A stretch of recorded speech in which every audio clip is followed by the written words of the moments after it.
안녕하세요. 저는 충남 예산에 살고 있는 40대 중반 여자입니다. 이곳에 사연을 신청한 이유는 저희 시댁 집안은 대가족이라 매번 시끌벅적하고 한번 모이면 쉬는 시간이 없을 정도로 정신없는 하루가 시작됩니다. 시모도 정말 대단한 게 아들만 6을 줄줄이 낳았어요. 과거에는 아들만 6이라 부러움을 한 몸에 받았었다며 시댁에 모일 때마다 항상 안주거리 삼아 자랑스럽게 얘기하셨죠. 그리고 남편 아래로 5 형제들이 결혼을 할 수 있을까 걱정했지만 모두들 제 짝을 찾아 하나둘 결혼을 하게 되었고 어느새 제 밑으로는 5 동서가 생기게 되었습니다. 남편이 장남이라 항상 행사가 있게 된다면 주도적으로 이끌어가는 편이고 한번 모이는 게 쉬운 건 아니기 때문에 그런 고생을 아는 서방님들은 큰 불만 없이 잘 따라와 주었어요. 동서들도 딱히 불만 같은 건 없었습니다. 금전적인 부분에서도 큰 집인 저희가 훨씬 더 많이 지불했었죠. 저희 부부는 과일 가게를 운영하고 있어요. 전국적으로 판매를 하고 있고 5 동서 내외들에게도 계절 과일을 아낌없이 보내주고 있었죠. 저희가 아래 사람들을 챙겨야 하는 건 당연한 거고 완만한 관계를 유지하기 위해서는 많은 소통이 필요하기 때문에 저희 입장에서 최대한 할 수 있는 것들로 신경 써 주었어요. 지속적으로 관심을 가져주면 그만큼 서로 얼굴을 붉히게 되는 일도 현저하게 줄어들고 소통이 잘 돼서 그런지 자주는 아니더라도 가끔 모이게 되면 서로 웃으면서 좋게 지나갔었죠. 시댁에서 6 형제들이 한꺼번에 모이는 게 쉽지 않아 명절 외에는 거의 간단한 통화 정도로 서로의 안부만 물었었는데 올해는 좀 신경 쓸 일이 많아 시댁에 모이게 되는 일이 몇 번 있었어요. 그리고 사소한 마찰이 서로의 감정을 건들게 되었고 5 동서들이 저를 따돌리게 되는 일까지 생기게 되었죠. 그동안 서로 오해가 있으면 대화로 풀어나가면 됐었는데 한번 틀어진 관계는 쉽게 회복이 안 되더라고요. 남편과 서방님들은 서로 불만이 있거나 대화가 잘 안 통할 때 술 한잔하면 끝나는데 저와 5 동서들과의 사이는 생각보다 상당히 민감했었고 좀처럼 쉽게 해결이 되지 않았습니다. 아마 그동안 저에게 조금씩 불만들이 쌓여왔던 것 같았어요. 그래서 최대한 시간을 두고 서로가 생각할 시간을 가지는 게 좋을 것 같다고 판단하게 되었죠. 동서들과 문제가 생긴 건 설날이 지난 이후 시모가 연세가 있으셔서 그런지 건강상의 문제로 병원에 입원을 하게 되셨죠. 갑작스러운 뇌출혈로 수술을 받으셨고 다행히 큰 고비를 넘길 수는 있었지만 전처럼 정상적인 생활은 많이 어려울 거라는 의사의 진단을 받게 되자 신경 쓸 일이 생기게 되었다고 생각했는지 동서들의 입에서 전혀 예상하지 못한 말이 툭 튀어나와 놀란 얼굴로 동서들을 쳐다봤어요. 그 이유는 다들 능력들이 좋아 회사에서 인정을 받으며 여자치고는 꽤 많은 월급을 받고 있는 고스펙 동서들이라 시간을 내기가 쉽지 않거든요. 그런데 시모가 뇌출혈로 1달 정도 경과를 지켜보면서 입원을 해야 된다는 말에 둘째 동서로 시작된 불만이 막내 동서까지 이어지고 말았습니다. 동서들의 태도에 시부도 많이 놀란 눈치였고 남편도 당황스러워 하길래 제가 동서들을 조용한 곳으로 데리고 갔어요. 아무리 서로 많이 익숙해졌다 해도 시모가 입원해서 아직 눈도 못 뜨고 계셨는데 앞에다 대고 불만을 꺼낸 둘째 동서를 이해할 수 없었죠. 제가 크게 잘못한 건 없잖아요. 연초라 얼마나 바쁜데요. 할 일도 많아 죽겠는데 회사에서 병원까지 오는데 차도 많이 막혔고 다음날 해야 될 일들도 밀려버렸다고요. 한 달간 입원을 하시게 되면 저희가 모른 척 할 수는 없는 거잖아요. 그래서 그냥 집에서 쉬시면 안 되겠냐고 아버님께 여쭤본 건데 그게 잘못된 거예요? 동서가 바쁜 건 이해하겠지만 어머님이 방금 수술실에서 나오셔서 깨어나지 못하고 있는 상황인데 거기다 대고 병원에 자주 왔다 갔다 하기 힘든데 집으로 옮기면 안 되겠냐는 말을 하면 누가 좋아하겠어. 아버님이 얼마나 놀라셨는지 동서도 알면서 그래? 둘째 동서만 그랬다면 그냥 조용히 넘어갈 수도 있었을 텐데 둘째 밑으로 왜 다들 똑같이 한마디씩 하는 거야? 어머님이 병원에 입원을 하고 싶으셨겠어? 연세가 있으셔서 건강이 많이 약해지다 보니까 갑작스럽게 쓰러지신 건데 왜 그걸 불만 삼는 거야? 좋은 회사에 다니려면 상당히 많은 일들을 해야 된다는 건 알지만 이건 가족 일이잖아. 평소에 잘 지내는 것보다 이런 일이 생겼을 때 옆에서 도와주는 게 훨씬 더 중요한 거라고. 내가 언제 동서들한테 심각하게 얘기한 적 단 한 번이라도 있었어? 그런데 오늘만큼은 동서들이 너무 지나쳤다 생각해서 따로 부르게 된 거야. 서로 많이 가까워졌다고 해서 말을 함부로 하는 건 서로에게 더 큰 상처를 줄 수도 있는 거라고. 그럼 저희한테 오는 불이익을 감수하라는 거예요? 어머님도 이런 걸 원하지 않으셨겠지만 일로 인해 저희가 힘들어지잖아요. 입원해 계시는데 나 몰라라 할 수도 없는 노릇이고 일이 바빠서 얼굴 못 비치면 그에 따른 불만들이 나올 텐데 저희가 신경 안 쓰이게 생겼어요. 형님은 과일 가게에서 편하게 앉아 있으니까 월급 받는 저희 입장을 모르시겠죠. 남의 돈 벌어먹는 게 어디 쉬운 줄 알아요?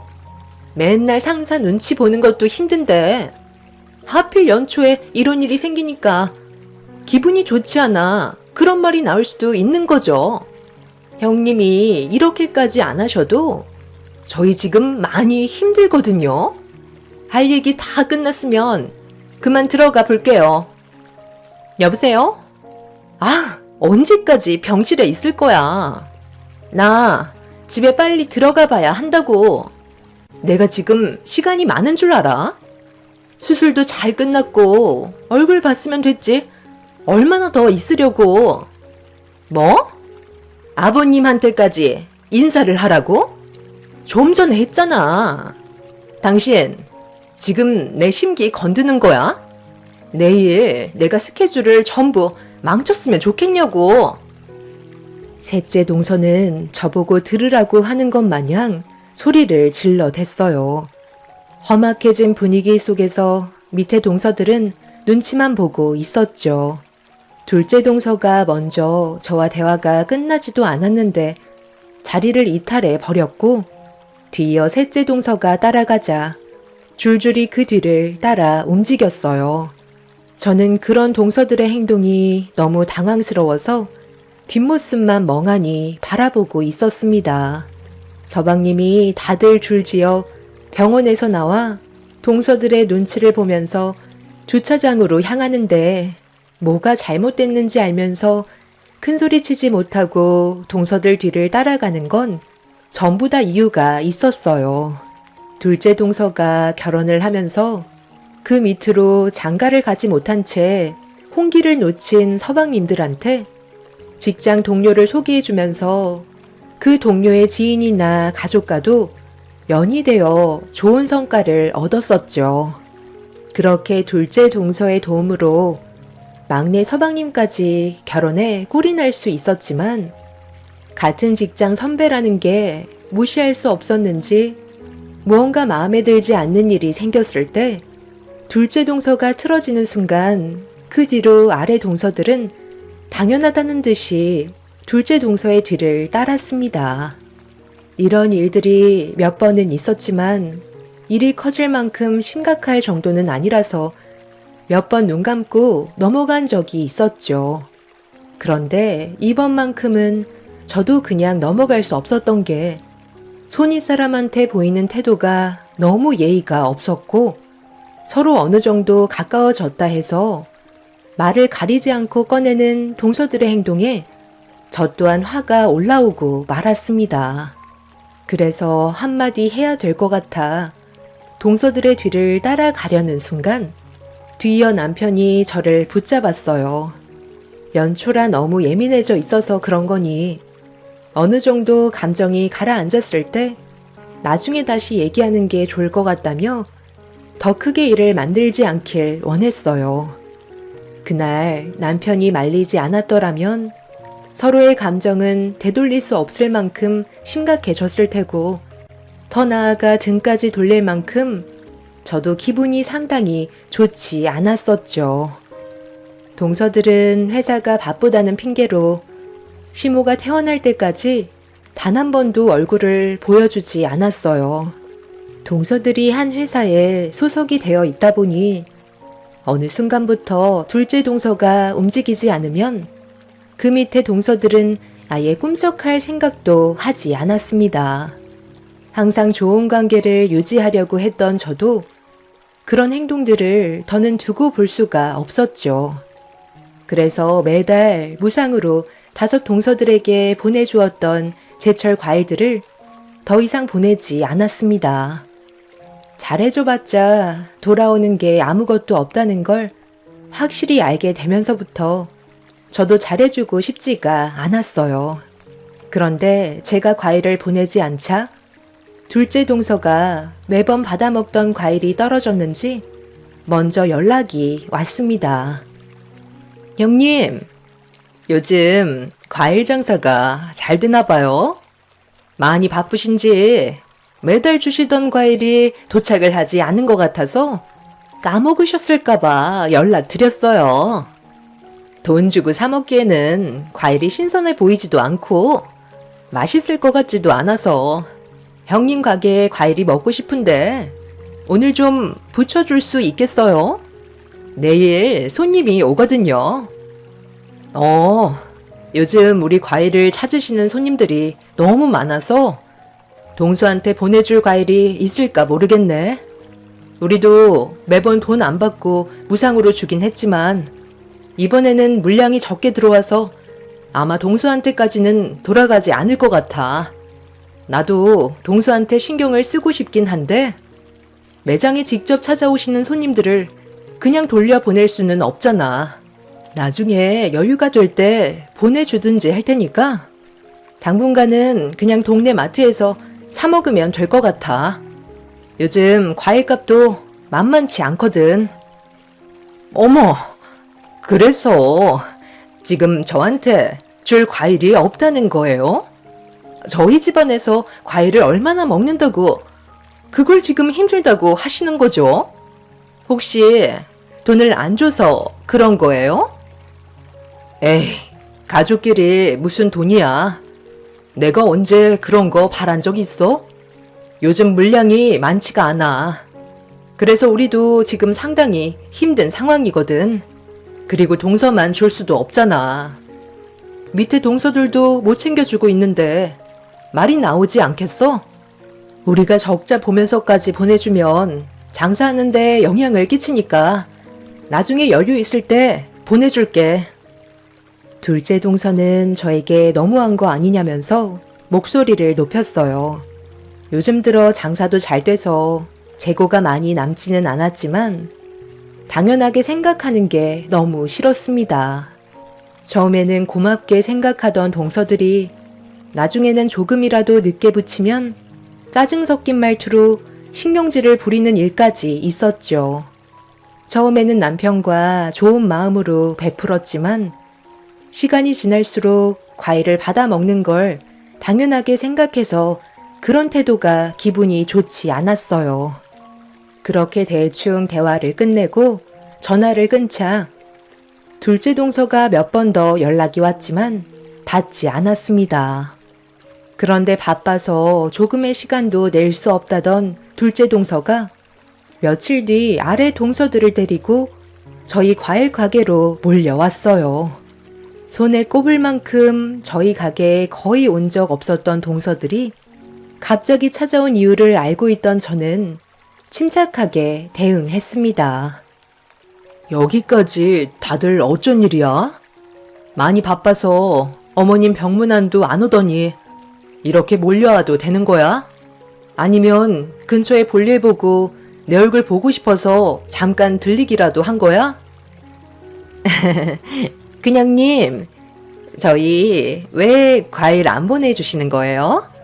맨날 아낌없이 먹다가 갑자기 끊기니까 적응이 안 될 정도라고요. 냉장고만 열면 과일이 가득했었는데 지금은 텅텅 비어 있어서 저희 애들도 형님 과일만 목 빠지게 기다리고 있는데 전혀 소식이 없어서 무슨 일 있는 것 같아 찾아온 거예요. 과일 수급이 어렵다고 하셨는데 가게 넘쳐나는데요? 오늘 온 김에 먹고 싶은 과일 좀 챙겨가도 되는 거죠?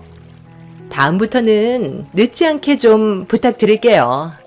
우리 애들도 과일 없어서 보채고 난리라니까요. 잠깐만, 들어가지 말고 일단 여기 앞에서 얘기하는 게 좋을 것 같아. 그러니까 내 얼굴을 보려고 온 게 아니라 과일 때문에 왔다는 거지? 내가 왜 그동안 안 보내고 있었는지 생각 좀 해봤어? 아니면 불만만 쌓인 거야? 매번 당연하게 받아 먹으니까 이번에도 설마 그냥 받아 먹으려고 온 거야? 동서들이 지금 하는 행동을 봐봐.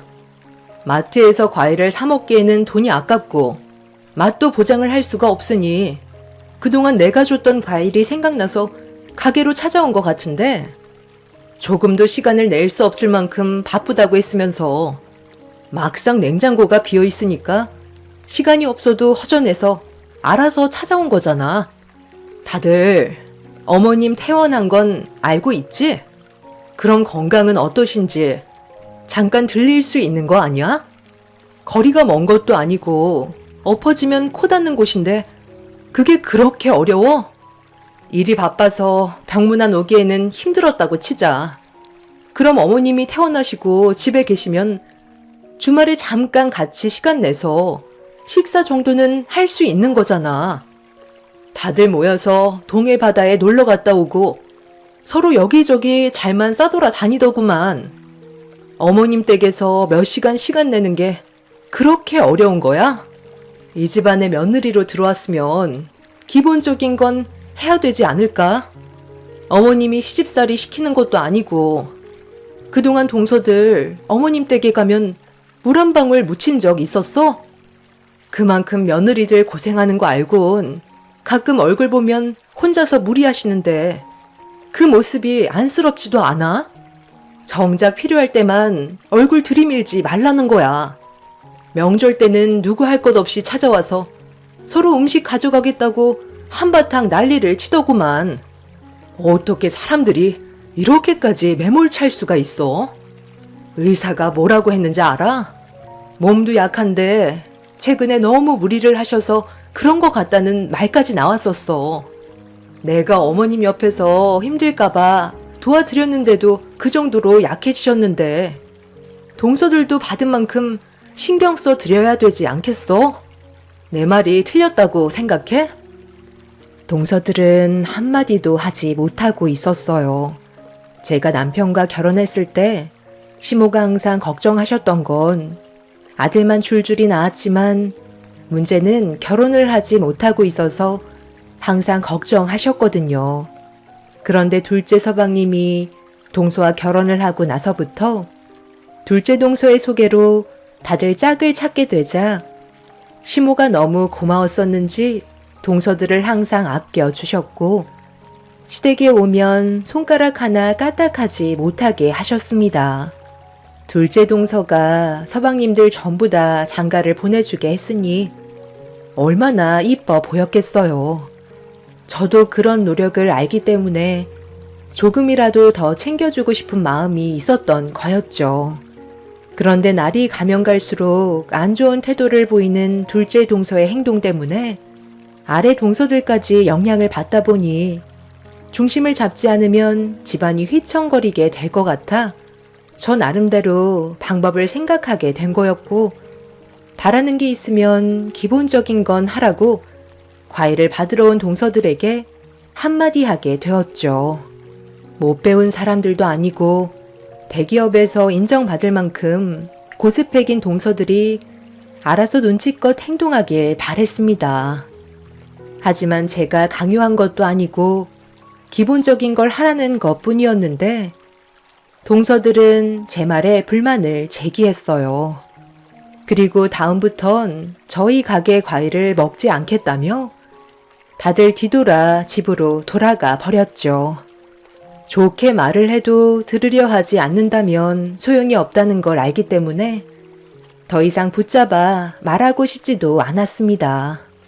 하지만 제가 받는 스트레스가 상당히 컸었는지 갑자기 몸에 문제가 생기기 시작했어요. 한쪽 귀가 먹먹하길래 피곤해서 그런가 보다 했는데 다음날 아침에 일어나는 순간 병원에 가봐야 할 것 같은 느낌이 들었습니다. 먹먹했던 한쪽 귀가 전혀 들리지 않았고 남편의 도움을 받아 병원으로 향하면서도 일시적인 증상이길 바랐어요. 어떠한 전조 증상 없이 너무 갑작스럽게 귀가 들리지 않던 상황이라 많이 당황스러웠었죠. 그렇게 병원에서 검사를 받은 결과 저는 돌발성 난청이라는 진단을 받았습니다. 정말 다행이었던 건 치료를 통해 돌아올 수 있다곤 하지만 그 기간이 꽤 오랜 시간이 걸릴 수도 있다는 거였어요. 돌발성 난청은 대부분 한쪽 귀에서 발생되고 30대부터 50대에 가장 많이 발생한다고 하지만 이런 증상이 저에게 올 거라곤 전혀 예상하지 못했었죠. 한쪽 귀가 잘 안 들려서 그런지 어지럼증이 동반됐고 제대로 서 있는 것도 힘들었어요.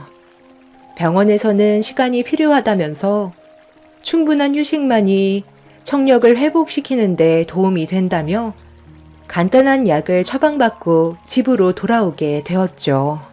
그런데 저는 남들과 좀 다른 증상이 뒤이어 발생이 되었고 다음날 한쪽 귀마저 청력을 잃고 말았습니다. 남편이 앞에서 무슨 말을 하는데도 먹먹한 소리만 들릴 뿐 아무 말도 들리지 않았어요. 제가 꼭 물속에 있는 것 같은 느낌이 들었습니다. 한쪽 귀가 들리지 않는다고 손짓을 하자 남편은 저를 데리고 또다시 병원을 찾아가 검사를 받았는데 아주 드물게 양쪽 귀가 안 들리게 되는 현상도 있다면서 최대한 한 달 정도는 집에서 푹 쉬어주면 청력이 돌아올 수 있다고 저희 부부를 안심시켜 주었습니다. 일시적이라고 했으니 의사 말을 믿고 그날 이후 저는 집에서 휴식을 취했어요. 남편 혼자 과일 가게에서 일을 해야 되는 게 걱정이 되었지만 제가 해줄 수 있는 건 아무것도 없었고 하루라도 빨리 몸이 회복할 수 있게 휴식을 취하는 방법밖에 없었습니다. 그리고 제 몸에 문제가 생겼다는 걸 가족들이 전부 다 알게 되자 시부모님께서 저희 집에 찾아오셨어요. 아무 말도 들을 수 없었던 저는 시부모님께서 저를 보며 무슨 말을 하는데 알아듣질 못하자 글을 써주면서 걱정스러운 눈빛을 보내셨죠. 시모는 제가 귀가 들리지 않는 게 신경이 많이 쓰이셨는지 몸도 불편하시면서 며칠 뒤 한약을 지어 오셨어요. 몸에 좋은 것들로 달인 거니 거르지 말고 꼭 챙겨 먹어야 한다며 글을 써서 저에게 보여주셨죠. 그렇게 시모가 저희 집에 한 차례 계시다가 돌아가셨고 저녁에 남편이 집으로 들어왔는데 동서내외들이 뒤이어 우르르 몰려 들어왔어요. 귀가 들리지 않는다는 게 궁금했는지 신기한 눈빛으로 쳐다보고 있었습니다. 남편과 서방님들은 저를 걱정하고 있는 것처럼 보였지만 동서들이 저를 보는 눈빛은 고소하다고 생각하고 있는 것 같아 보였어요. 그리고 무슨 말을 하는지 서로 소곤거리고 있었죠. 귀가 들리지 않는다고 저 몰래 막말을 하고 있다는 게 느껴졌고 그런 모습을 보는데 기분이 좋지는 않았습니다. 아주 잠깐 있다가 다시 돌아갔지만 그 짧은 시간 동안 동서들의 시선은 저에게 상당히 큰 상처를 줬어요. 단 한 명도 걱정해주지 않았기 때문에 그날 이후 저는 항상 제품의 녹음기를 들고 다녔어요. 나중에 청력이 회복이 되면 무슨 말을 했는지 들어보고 싶었죠. 그렇게 한 일주일 정도 지났을 때 남편이 시모가 제가 좋아하는 음식 위주로 준비했다며 시댁에서 잠깐 저녁 식사를 하고 오자는 말에 남편의 도움을 받아 시댁으로 향했어요. 시모는 몸도 안 좋으시면서 상당히 많은 음식들을 준비해 주셨죠. 제가 챙겨드려야 하는데 그렇지 못한 상황이라 너무 죄송스럽고 감사해서 눈시울이 붉어지려 하자 누군가 제 어깨를 툭 쳤어요. 고개를 돌려 위를 바라보니 동서들이 웃으면서 저를 바라보고 있었고 제 옆자리에 앉아 식사를 하고 있었죠. 동서들의 얼굴을 봐서 기분이 좋지 않았지만 그냥 무시하면서 시모가 차려준 음식들을 먹은 뒤 시모가 과일을 준비해 주셨는지 거실로 나오라는 말에 둘째 동서가 저를 보면서 거실로 나가서 과일을 먹어야 한다고 손짓을 했어요. 남자들은 식사가 끝이 나고 2층에서 대화를 나누고 있었죠.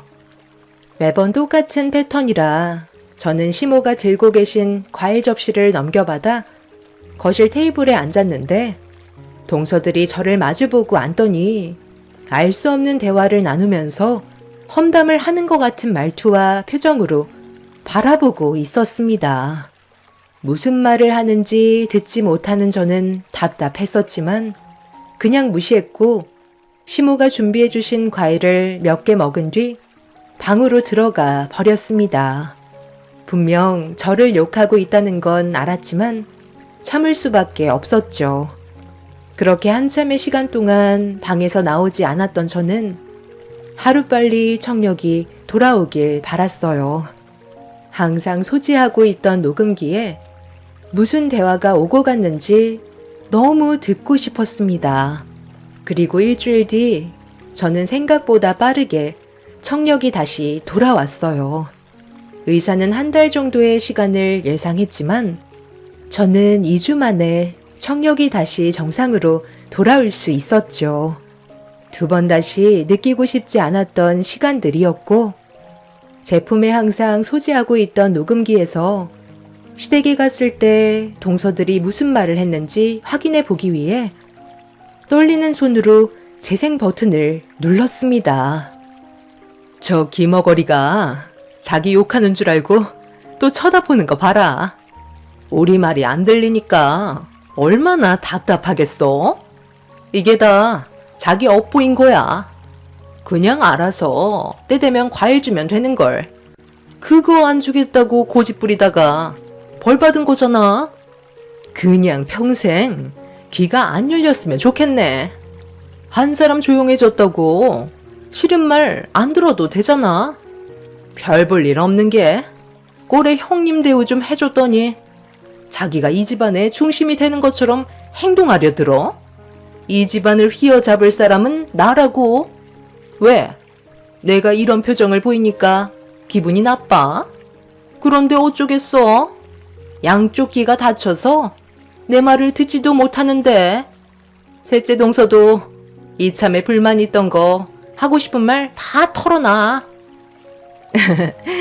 어머님은 어떻게 저런 사람을 며느리로 들인 거야? 집안의 체력이 좋은 것도 아니고 고등학교 겨우 졸업해서 한다는 게 고작 과일 가게인데 도대체 뭐가 좋다고 며느리로 받아준 걸까? 형님, 저는 정말 이해를 못하겠어요. 큰 아주버님도 눈이 어떻게 된 거 아니에요? 사람 보는 눈이 그렇게 없나? 이왕 이렇게 된 거 눈도 안 보였으면 좋겠는데 그래야 한 대 지워박을 거 아니에요. 무슨 방법 없어요? 아예 듣지도 보지도 못하게 만들고 싶어요. 뭘 그렇게 쳐다봐? 내 입 본다고 해서 무슨 말 하는지 알아먹겠어? 자기 욕하는 줄 알고 먼저 일어나네. 과일만 아니었어도 당장 머리채 잡아 버리는 건데. 동서들의 깔깔거리며 저를 보면서 험담을 했던 녹음 내용을 듣게 되는 순간 가슴이 철렁 내려앉았고 온몸이 부들거렸어요. 그동안 저를 어떻게 생각하고 있었는지 이번 일을 통해 확실하게 알 수 있었고 절대 용서하고 싶지 않았어요. 저는 남편한테 확인해 볼 게 있어서 당분간 제가 귀가 안 들린다는 걸 비밀로 유지해 달라고 부탁했어요. 그리고 저는 시댁에 갈 때마다 동서들과 있을 때마다 모든 내용을 녹음했고 화가 머리끝까지 치밀어 올랐지만 꾹 참아왔었습니다. 마지막에 한 번에 모든 걸 터뜨리고 싶었습니다. 바빠서 시댁에 오지 않으려 했던 동서들은 저를 험담하는 재미에 푹 빠져서는 일부러 시댁에 모임을 만들었어요. 제가 청력이 돌아오기 전에 험담을 하고 싶어 주말만 되면 시댁에 오게끔 만들었습니다. 전부 다 듣고 있는지도 모르고 동서들은 저를 욕하는 거에 재미가 들려 시모와 남자들이 없을 때마다 막말을 퍼부었어요. 표정 관리가 안 될 때면 자리를 피하면서 계속해서 참아왔었죠. 그렇게 저는 더 이상 두고 볼 수 없다고 판단한 이후 시댁에 모두가 모였을 때 기회를 엿보고 있었습니다. 동서들은 제가 청력을 회복한지 모르고 맘 놓고 험담을 아끼지 않았어요. 듣지를 못하니 투명 인간 취급해도 된다면서 온갖 상처되는 말을 뱉어대고 있었죠. 그렇게 묵묵히 동서들의 욕을 듣고 있던 그때 초인종이 울렸고 둘째 동서가 로비폰 앞에 있는 사람에게 누구냐고 물어보는 순간 제 이름인 최선희 씨를 부르자마자 저는 자리에서 일어났어요. 소파에 앉아있던 동서들은 일어난 저를 보며 무언가 느낌이 이상하다고 생각했는지 당황한 얼굴로 바라보고 있었습니다. 그리고 제가 현관 쪽으로 걸어가 문을 여는 모습을 보게 된 둘째 동서는 소파에 앉아있는 동서들에게 다가가 무슨 일이냐고 굳어진 목소리로 저를 바라보고 있었습니다. 제 이름으로 온 택배를 받아 거실 한가운데에 자리를 잡고 가족 모두를 불렀어요. 그동안 침묵을 지켰던 제가 입을 여는 순간 동서들은 파랗게 질린 얼굴로 당황하고 있었죠. 2층에서 대화를 나누던 남자들과 주방에 계시던 시모가 거실로 나오는 순간 저는 상자에 있던 물건을 꺼내 들었습니다. 그리고 제가 가지고 있던 녹음기를 연결시켜 재생시켰죠. 택배로 온 스피커에서 울려 퍼지는 동서들의 대화 내용은 귀에 담고 싶지 않을 만큼 충격적이었고 5분 만에 초토화가 되고 말았습니다. 어머님은 저런 귀머거리가 뭐가 좋아서 맨날 저렇게 정성껏 챙겨주시는 거야? 우리는 아예 찬밥 신세네. 이렇게 모이는 것도 정말 지긋지긋해. 차라리 그때 뇌출혈로 세상 떠나셨으면 우리가 시댁에 올 일이 줄어들잖아. 형님까지 옆에서 거두니까 우리가 얼마나 귀찮아? 요즘 시대에 각자 살면 되는 거 아니야?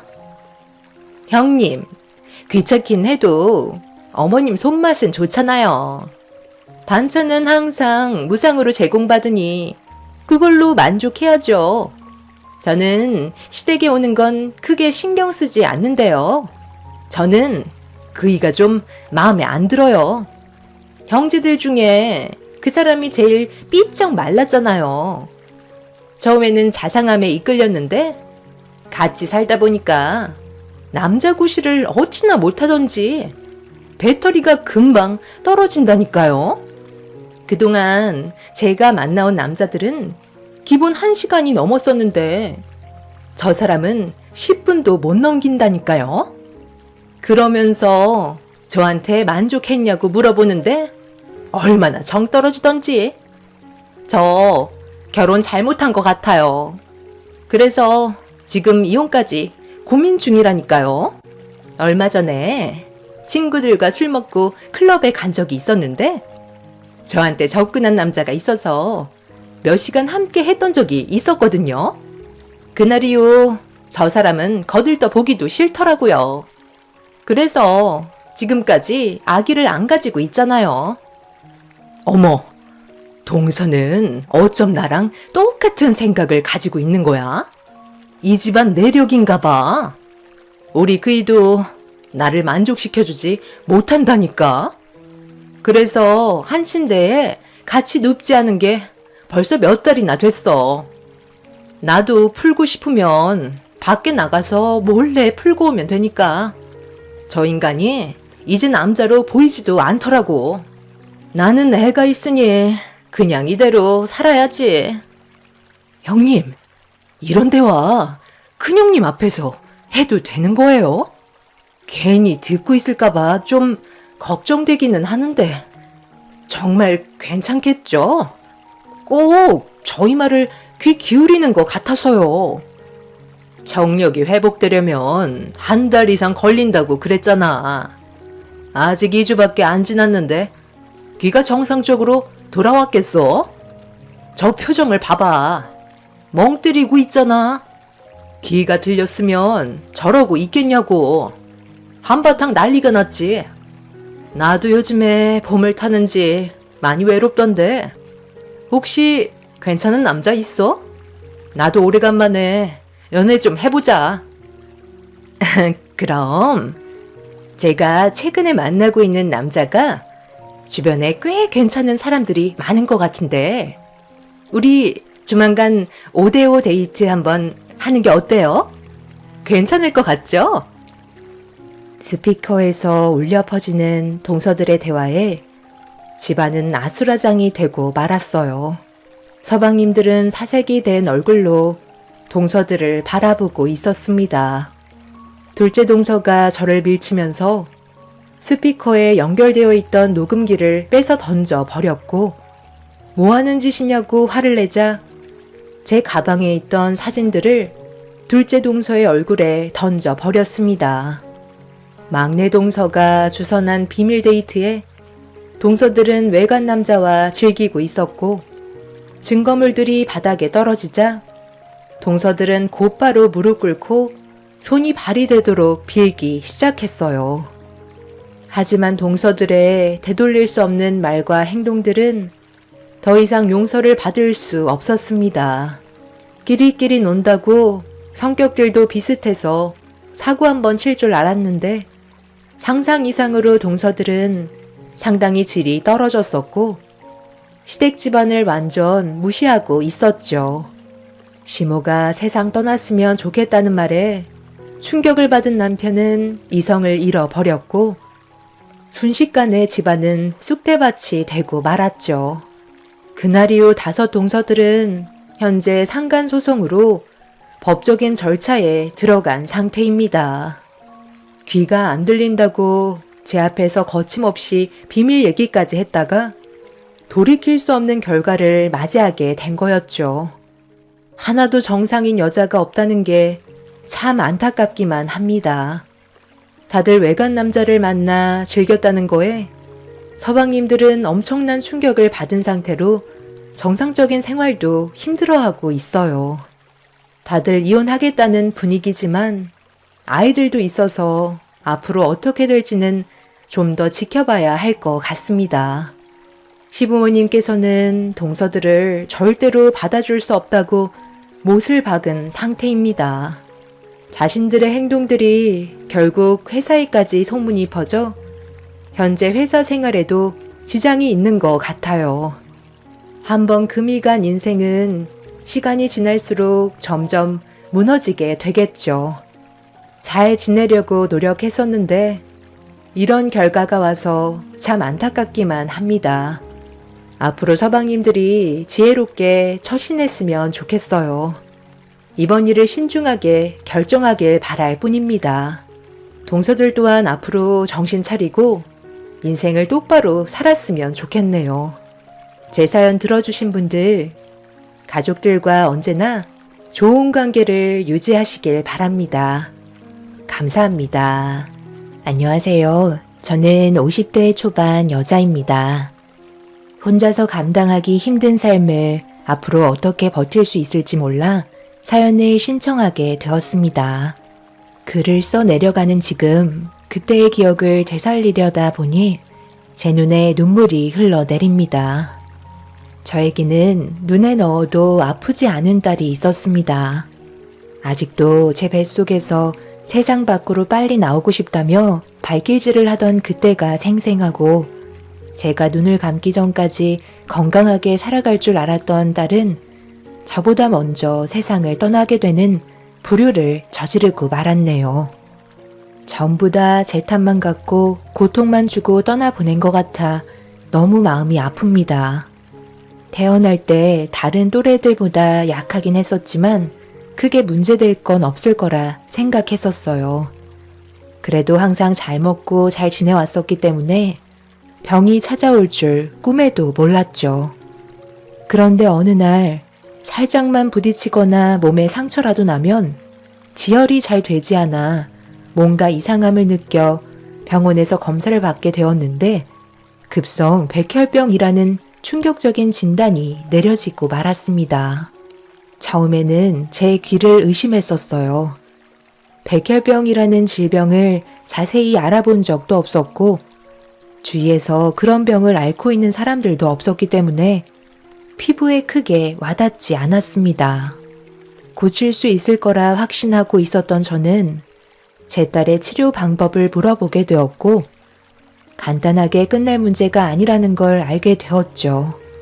딸을 살릴 수 있다면 뭐든 하겠다고 의사 앞에 무릎을 꿇은 채 발목을 잡으며 살려달라고 한참을 애원했습니다.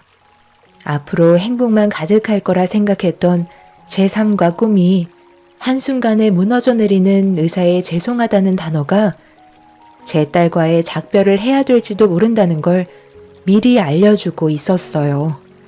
희망을 잃지 않기 위해 할 수 있는 방법은 전부 다 받겠다고 했지만 자기가 왜 백혈병이라는 병을 앓게 됐는지 받아들이기 힘들어했던 딸도 정신적인 충격을 감당하기 힘들어 했었어요. 의사는 항암 치료를 받다가 조혈모 세포 이식이라고 항암제나 방사선 치료 시 정상적인 세포도 함께 없애고 나중에 건강한 조혈모 세포를 이식해서 조혈 기능을 복원시키는 치료법으로 넘어가는 게 좋을 거라는 설명을 해 주었지만 이식자가 나타날 때까지 기다려야 하는 문제가 있었네요. 그래서 제가 하겠다고 얘기했지만 자식과 부모는 염색체가 반일치라 안 되고 젊고 건강한 형제 자매거나 아예 타인 중 유전자 일치율이 높은 사람이 가능하다는 말을 듣게 되었어요. 결국 제 딸과 일치하는 이식자가 나타나야 한다는 말이었고 제대로 정신을 차리지 못한 상태에서 남편에게 딸의 상태를 알리기 위해 전화를 하게 되었습니다. 당장 입원 수속부터 밟아야 해서 남편의 도움이 많이 필요한 상태였죠. 그런데 전화를 받은 남편에게 딸의 몸 상태를 설명하면서 당장 병원으로 와달라고 얘기하는 순간 제 귀에 이상한 목소리가 들려왔어요. 남편은 일이 바빠 나중에 다시 전화하겠다며 급하게 연락을 끊어버렸고 저는 잘못 들은 줄 알고 제 두 귀를 의심했지만 남편 옆에 있던 여자의 목소리가 머릿속에서 떠나질 않고 있었습니다. 항상 출장이 잦았던 남편이었고 하루의 시간이 부족할 만큼 바쁘게 지내오던 그 사람 옆에 오빠라고 부르던 여자의 목소리는 제 심장을 철렁 내려앉게 만들어 버렸어요. 어쩔 수 없이 저 혼자 딸의 입원 수속과 병원에서 시키는 것들을 처리해 나갔네요. 20대의 나이에 갑자기 찾아온 딸의 백혈병이 하루빨리 좋아질 수 있게 매일 기도하며 다시 예전으로 돌아가길 간절히 바라고 있었습니다. 남편은 병원 주소를 알려달라는 문자 한 통을 보냈고 병원 주소를 적어 보내면서 최대한 빠른 시일 내에 병원에 오길 부탁했어요. 하지만 더 이상 제가 보내는 문자에 답장을 하지 않았습니다.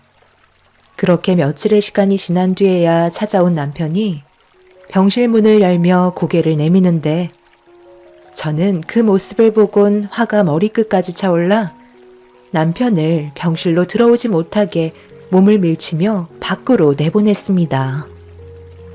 당신 뭐 하는 사람이야? 지금 얼마나 심각한 상황인지 몰라? 다른 것도 아니고 서연이가 아프다는데 이제야 오는 게 말이 돼? 나도 하루빨리 오고 싶었다고. 그런데 일이 바쁜 걸 어떡해? 당신이 말하지 않아도 나 또한 서연이를 걱정하고 있었다고. 지금 일이 중요한 거야? 그렇게 해서 도대체 얻는 게 뭔데? 돈을 벌려는 목적이 우리 가족 행복하게 살기 위해 버는 거 아니야? 그런데 지금 우리 삶을 봐봐. 당신은 뭐가 중요한지 전혀 모르고 있잖아. 서연이가 급성 백혈병으로 이식을 받지 못하면 세상을 떠날지도 모른다는데 일이 손에 잡히디? 혹시 당신 다른 여자 생겼어? 옆에서 당신한테 온갖 애교 떨며 오빠라고 불렀던 그 여자 누구야? 그런 여자한테 한눈 팔려서 당신 딸을 나 몰라라 하면 마음이 편해? 서연이는 당신이 그래도 아빠라고 언제 오냐며 보고 싶어서 목소리라도 들어보려 하는데 전화는 받지도 않고 나중엔 귀찮은지 아예 전화를 꺼나 버리더라. 일이 바쁘다 보면 그럴 수도 있는 거지. 뭘 그거 가지고 그래? 그리고 내가 뭐라고 그랬어? 업무 중에는 전화하지 말라고 했잖아. 옆에 끼고 있던 여자와 업무 중이었니? 당신은 서연이 얼굴 볼 자격도 없으니까 병실에 들어갈 생각도 하지 마. 집안의 가장인 남편의 잘못된 행동들이 너무 실망스럽게 다가왔어요. 남편은 깊은 잠에 빠져있는 딸 얼굴을 보겠다며 병실 문을 강제로 열라고 하길래 그동안 살아오면서 제일 큰 실망을 안겨준 남편의 뺨에 손을 올려붙이고 말았습니다. 그제서야 행동을 멈춘 남편은 저를 보며 당황했는지 나중에 다시 오겠다며 병원을 나갔고 참아왔던 눈물은 결국 터지고 말았습니다. 언제나 가정이 우선이었던 남편이 변하고 있다는 걸 느끼곤 있었지만 걱정되는 마음에 물어보면 일이 바쁘다 보니 그런 거라며 신경 쓰지 말라고 했던 그런 말들이 전부 다 거짓이었다는 걸 알 수 있었습니다. 남편의 얼굴에 뺨을 올려붙였을 때 몸에서 풍기는 다른 여자의 향수 냄새가 온몸에 진동을 하고 있었어요. 그리고 저를 바라보는 눈빛과 아픈 딸의 얼굴을 보러 온 행동들은 어쩔 수 없이 움직이고 있다는 걸 여자의 촉으로 확실히 느낄 수 있었죠. 그런 남편에게 바로 이혼하자는 말을 할 수 없었던 이유는 앞으로 딸에게 얼마나 많은 병원비가 들어갈지 몰라 뭐든지 신중하게 결정해야 했습니다. 그날 이후 남편은 또다시 며칠 뒤 낮에 병원을 다시 한번 방문하게 되었고 아빠를 목 빠지게 기다리고 있었던 딸은 밝은 얼굴을 하며 반겨주고 있었습니다. 딸의 얼굴을 처음 본 남편은 급격하게 변해버린 모습에 상당한 충격을 받은 듯 보였어요. 딸은 그동안 하고 싶은 말이 많았는지 쉬지 않고 말을 하고 있는데 남편은 계속해서 시간만 바라보고 있었습니다. 아픈 자기 딸의 말에 집중을 하지 않고 딴 생각을 하길래 뭐 하는 거냐며 눈치를 주면서 툭툭 치니까 갑자기 자리에서 일어나 회사에 급한 볼일이 있다면서 나중에 다시 오겠다는 말을 하길래 시간 조절하고 온 거 아니냐고 물어보니 남편은 그런 제 말을 무시한 채 병실을 뛰쳐나갔습니다. 딸에게 나중에 다시 오겠다는 말도 하지 않고 무작정 뛰쳐나간 남편을 붙잡으면서 뭐가 문제냐고 화를 내자 남편의 입에서 충격적인 말을 듣게 되었고 더 이상 그 사람은 저희 집안의 가장이 아니었네요. 갑자기 이게 뭐 하는 거야? 지금 서연이가 당신이 와서 좋아하는 거 안 보여? 그런데 아무 말도 없이 무작정 밖으로 나오면 어쩌자는 거야? 당신은 왜 나랑 서연이를 생각하지 않고 혼자 하고 싶은 대로 막 나가는 건데? 백혈병에 걸린 서연이를 보고 있는데 앞으로 내가 어떤 삶을 살게 될지 눈에 훤히 보이는데 그걸 알면서도 앉아있는 내 모습을 보니 너무 한심하게 느껴지더라고. 이런 시간들이 너무 아깝게 느껴지면서 이곳에 더 이상 있고 싶지가 않았어. 더 이상 이렇게 사는 건 내 시간을 버리는 거고 앞으로 2번 다시 병원에 오고 싶지가 않아.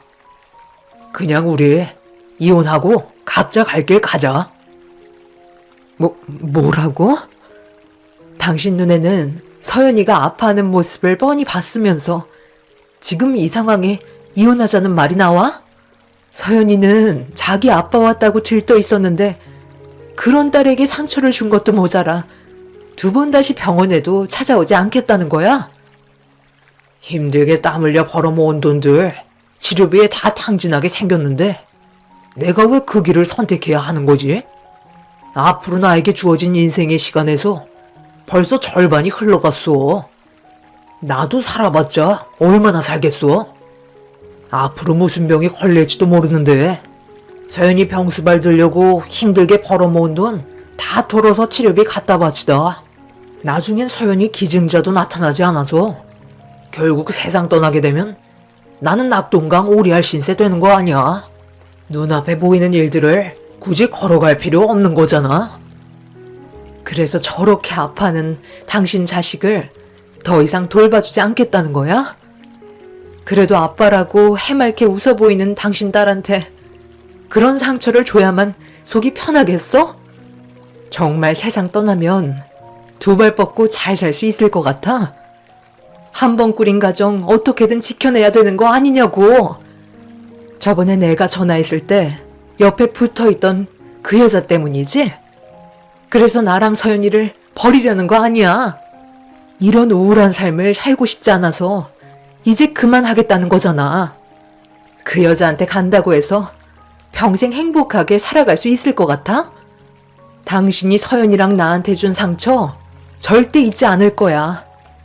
죽을 때까지 기억하고 있을 거고 만약 서연이가 당신 때문에 세상을 떠나게 된다면 그땐 내가 당신을 용서하지 않을 거야. 오늘 이 시간 이후로 2번 다시 내 앞에 나타나지 마. 확실하게 이혼하고 그에 따른 위자료 청구할 테니까 최대한 빠른 시일 내에 정리해줘. 그렇게 해주면 나야 좋지. 내가 원하는 답이 그거였어. 당신이 배 아파 낳은 자식이니까 앞으로 알아서 잘해봐. 나는 이런 지긋지긋한 인생 더 이상 살고 싶지가 않다. 최대한 빠른 시일 내에 이혼 준비해서 연락할 테니까 조만간 서류 낼 때 보자고. 남편은 제 입에서 이혼하자는 말이 나오길 기다렸다는 듯 최대한 빨리 준비하겠다는 말에 너무 어이가 없었어요. 그래도 함께 살아온 인생이 짧지 않았는데 어떻게 한순간에 등을 돌릴 수 있는지 이해할 수가 없었습니다. 병실에서 아무것도 모른 채 아빠가 다시 들어오길 기다리고 있던 딸은 더 이상 아빠가 병실 문을 열고 들어오지 않을 거라는 걸 알게 됐는지 시무룩한 얼굴로 고개를 떨구며 자리에 누워버렸어요. 백혈병 진단이 내려지면서 항암 치료를 받는 동안 딸의 얼굴에서 웃는 모습을 한 번도 볼 수 없었는데 자기 아빠 얼굴을 보자마자 기뻐하던 딸에게 너무 큰 상처를 준 남편을 용서하고 싶지 않았습니다. 자기 인생이 불행해질까봐 자기 손으로 꾸려온 가정을 내치려는 남편이 너무 실망스러웠고 막장까지 치닫게 된 마당에 저도 더 이상 모든 것들이 남편이 원하는 대로 이루어지게 하고 싶지 않아 당장 회사로 찾아갔어요. 제가 난리를 치면서 남편을 찾고 있는데 갑자기 누군가 저를 부르며 천천히 다가왔습니다. 분위기를 보아하니 남편과 바람난 여자인 것 같았고 저를 위아래로 훑어보더니 따로 얘기 좀 하자면서 저를 밖으로 불러냈네요. 그 여자는 40대 정도로 보이는 모습이었는데 저를 보며 뱉은 한마디는 제 딸의 백혈병에 대해 걱정을 하는 말이었어요. 따님이 백혈병에 걸리셨다면서요? 너무 마음이 아프시겠어요. 하나뿐인 딸을 잃게 되실까봐 사시는 게 말이 아니죠? 그런 마음 저도 이해 못하는 건 아닌데요. 여긴 엄연한 회사예요. 조 부장님은 지금 회의 중이신데 회사 안에 들어와 무턱대고 난리를 치시면 되겠어요? 조 부장님 입장도 생각해 주셔야죠. 여기에는 보는 눈이 얼마나 많은데요. 목소리를 딱 들어보니 그쪽이 내 남편이랑 바람난 여자인 것 같은데 내가 지금 제정신이 아닌 걸 알면서도 뻔뻔스럽게 나를 대면하려 들어? 머리채 잡혀봐야 정신을 차릴래? 남의 가정을 무너뜨려야 속이 후련하지? 뭔가 상당히 착각하시는 것 같은데요. 저와 부장님 사이야 회사에서 이미 소문은 자자하고 부장님은 원래 바람기가 많은 분으로 유명하세요. 제가 처음이 아니라는 말이에요. 신입 킬러라고 해서 부장님 손을 안 거친 여직원이 없을 정도로 알아주는 분이시라니까요. 그동안 이런 걸 모르고 계셨다는 게 상당히 눈치가 없으신 거죠. 여기에 뭘 얻으시려고 찾아오셨는지 모르겠지만 아무리 난리를 쳐봤자 달라질 건 없다는 거예요. 그쪽만 경찰에 잡혀가는 안 좋은 모습만 보이게 된다니까요. 그래서 그 사람이랑 바람 피운 주제에 이렇게 당당한 거야? 그쪽이 첫 여자가 아니라는 거지? 이거 잘 됐네.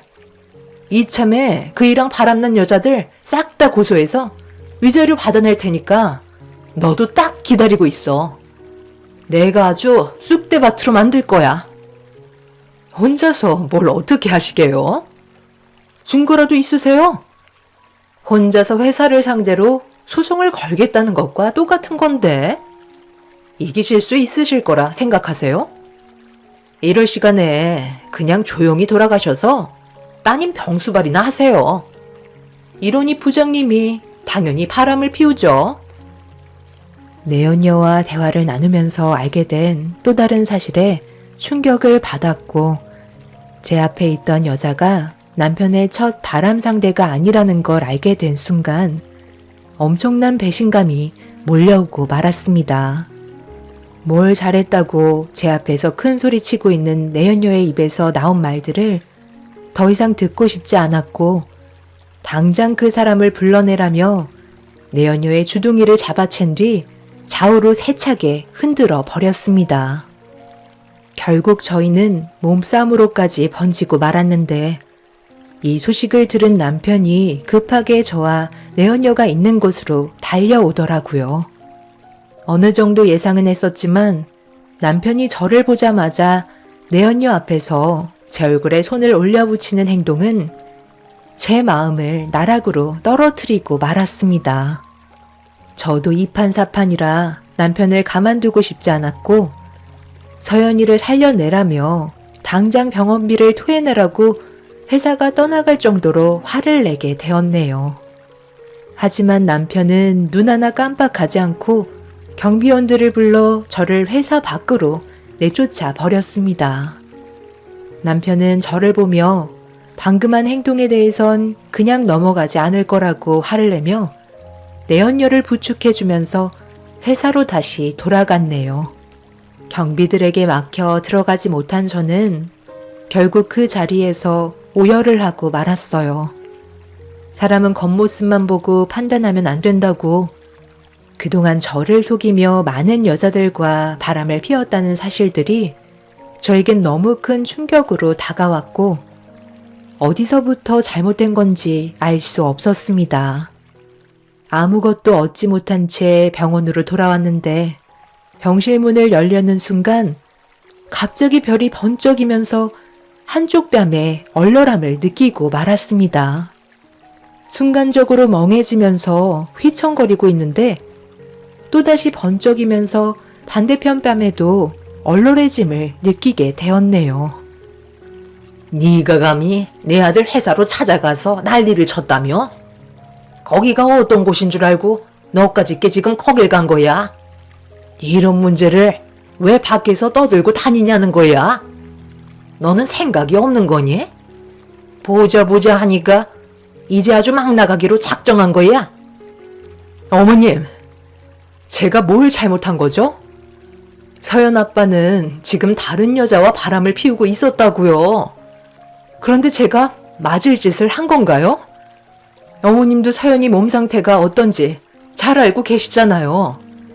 얼마나 안 좋은 상황인지 뻔히 알면서 자기 자식보다 지금 만나고 있는 내연녀에게 돈을 쓰겠다는데 화가 안 나겠어요? 저 혼자 서연이 낳은 것도 아닌데 왜 모든 짐을 제가 져야 하는 거죠? 그런 게 너무 억울해서 찾아간 건데 제가 한 행동이 그렇게 잘못된 거예요? 어머님한테 왜 뺨을 허용해야 하는 건지 전혀 이해할 수 없는데요.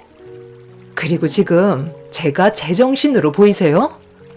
서연이는 백혈병 때문에 앞으로의 생사가 어떻게 될지도 모르는 상황인데 그이는 지금 바람을 피우고 있고 이혼까지 하겠다고 자기가 이끌어온 가정을 포기하겠다는 말을 꺼냈는데 제가 제정신이겠어요?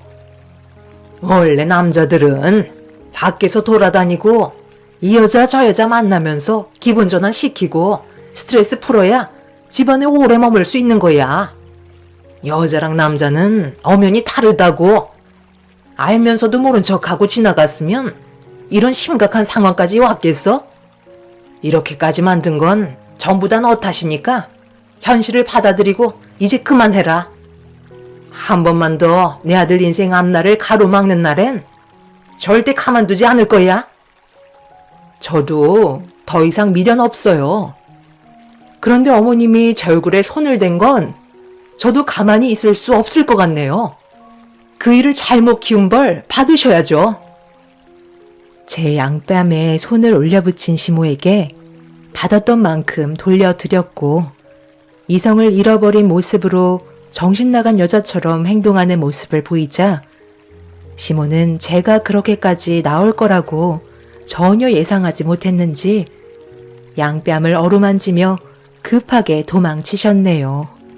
순식간에 일어난 일이라 다리에 힘이 풀려 주저앉은 채 한참 동안 멍하니 바닥만 바라보고 있었어요. 왜 안 좋은 일은 한꺼번에 몰려오는 건지 이런 상황들이 너무 싫게만 느껴졌습니다. 딸은 날이 가면 갈수록 점점 더 몸 상태가 안 좋아졌고 더 이상 남편이 병원에 찾아오지 않자 딸은 우울한 모습을 보여주고 있었어요. 어느 정도 대충 상황을 알고 있던 딸은 저 몰래 남편에게 전화를 걸었지만 역시나 받지 않았고 그렇게 몇 달 뒤 갑자기 딸의 몸에 이상 반응이 나타나기 시작했는데 항암 치료 부작용으로 인해 심장 발작 증세가 나타났고 긴급 조치로 겨우 위기를 모면했지만 다시 한번 또다시 같은 증상이 반복이 된다면 그땐 장담할 수 없을 것 같다는 의사의 진단을 받고 말았습니다. 심장 발작을 일으킨 뒤 딸은 눈을 뜨지 못한 채 겨우 버티고 있었고 위태로운 상태에서 제가 할 수 있는 건 아무것도 없었어요. 그저 제발 살아달라고 딸의 손을 잡고 제 목소리는 들을 수 있을 거라는 확신을 가지며 쉬지 않고 옆에서 말을 붙여왔습니다. 하지만 딸은 얼마 못 가 또다시 심정지가 오면서 잡고 있던 손에 힘이 풀리고 말았습니다. 담당 의사분은 제 딸 서연이를 살리겠다고 땀을 비오듯 쏟아내며 노력했지만 딸은 돌아오지 못했어요. 축 처져버린 딸을 껴안으며 아무 말도 하지 못한 채 눈물을 쏟아내었고 반복해서 딸의 이름을 불러 외쳤지만 제 목소리에 반응을 하지 않았습니다. 병원에 있으면서 창밖을 바라보며 예전에 저희 가족이 함께했던 즐거웠던 날로 다시 돌아가고 싶다는 말이 마지막이었는데 저는 딸의 마지막 소원을 들어주지 못했고 따뜻한 온기만 남은 채 제품에 안겨있는 창백해진 딸의 얼굴을 바라보며 한참 동안 놓지 못하고 오열을 하고 말았습니다. 제 손으로 정말 하고 싶지 않았던 딸의 장례를 진행해야만 했고 힘들어하는 저를 대신해 저희 부모님께서 딸의 장례를 도와주고 계셨어요. 자식을 잃게 되는 슬픔을 절대 느껴보고 싶지 않았는데 숨을 쉬기가 힘들 정도로 너무 고통스러웠습니다. 그렇게 한참 동안 딸의 영정사진 앞에서 눈물을 흘리고 있다가 기력이 전부 떨어져 멍하니 영정사진만 바라보고 있는데 제 옆에 있던 핸드폰에 알람 소리가 들려왔어요. 고개를 돌려 바닥에 있던 핸드폰을 바라보니 남편의 문자 한 통이었습니다. 분명 딸이 세상 떠난 걸 알면서 찾아오지 않는 남편이 무슨 말을 하고 싶어서 문자를 보냈는지 확인하기 위해 핸드폰을 들어 메시지를 확인하는 순간 저는 들고 있던 핸드폰을 던져버리고 말았어요. 제 딸의 장례를 보내고 있는 시점에 남편은 내연녀와 500짜리 크루즈 여행이 잡혀 있다며 취소할 수 없어서 갈 수 없을 것 같다고 5만 원을 인터넷 뱅킹으로 계좌 이체 시켰다는 문자를 보내왔습니다. 남편이라는 사람이 여자의 치마폭에 휘둘려 헤어나오지 못하는 모습을 보니 너무 화가 치밀어 올랐어요. 절대 용서하고 싶지 않았고 딸의 장례가 끝난 이후에 남편을 찾아가 절대 가만두지 않겠다고 이를 갈게 되었네요. 그렇게 딸의 장례를 힘겹게 끝낸 뒤 병원에서 생활할 때 딸이 쓰던 유품을 미처 정리를 하지 못했던 저는 집에 돌아와 가방에 있던 물건들을 꺼내놓고 있었는데 가방에 편지 봉투 하나가 있었고 처음 보는 물건이라 안에 있던 내용물을 꺼내 펼쳐보는 순간 저는 남편에게 전화를 걸었어요. 이제 막 여행을 마치고 온 남편은 이혼 때문에 그러는 거면 며칠 뒤에 다시 전화 주겠다며 끊으려 하길래 서연이가 남편에게 유서를 남기고 떠났다면서 지금 당장 집으로 들어오라는 말을 전달한 뒤 전화를 끊어 버렸습니다. 그렇게 몇 시간 뒤에 남편은 현관문 비밀번호를 누르며 집 안으로 들어왔고 그 뒤로 내연녀가 같이 따라 들어왔네요. 마침 잘 됐네. 저 여자한테도 할 말이 정말 많았거든. 크루즈 여행은 즐거웠나 봐. 얼굴에 생기가 가득하네. 당신이랑 쓸데없는 말 하려고 온 거 아니니까. 서연이가 쓴 유서나 줘봐. 원래 오지 않으려 했는데 찝찝해서 참을 수가 있어야지. 당신이 지금 서연이한테 어떤 짓을 저질렀는지 잘 한번 읽어보라고. 당신이 이러고도 앞으로 편히 살 수 있을 것 같아?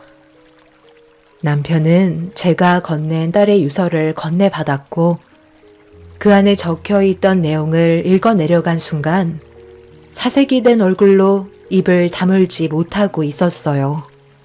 유서를 읽어내려가고 있던 남편의 손은 점점 떨리기 시작했고 그 자리에 털썩 주저앉고 말았습니다. 그리곤 들고 있던 딸이 생전에 남긴 유서를 끌어안은 채 오열을 하며 자신의 행동에 대해 잘못을 뉘우치고 있었네요. 아빠가 제가 쓴 편지를 읽고 계실 때 저는 이미 세상을 떠난 존재가 되었겠죠.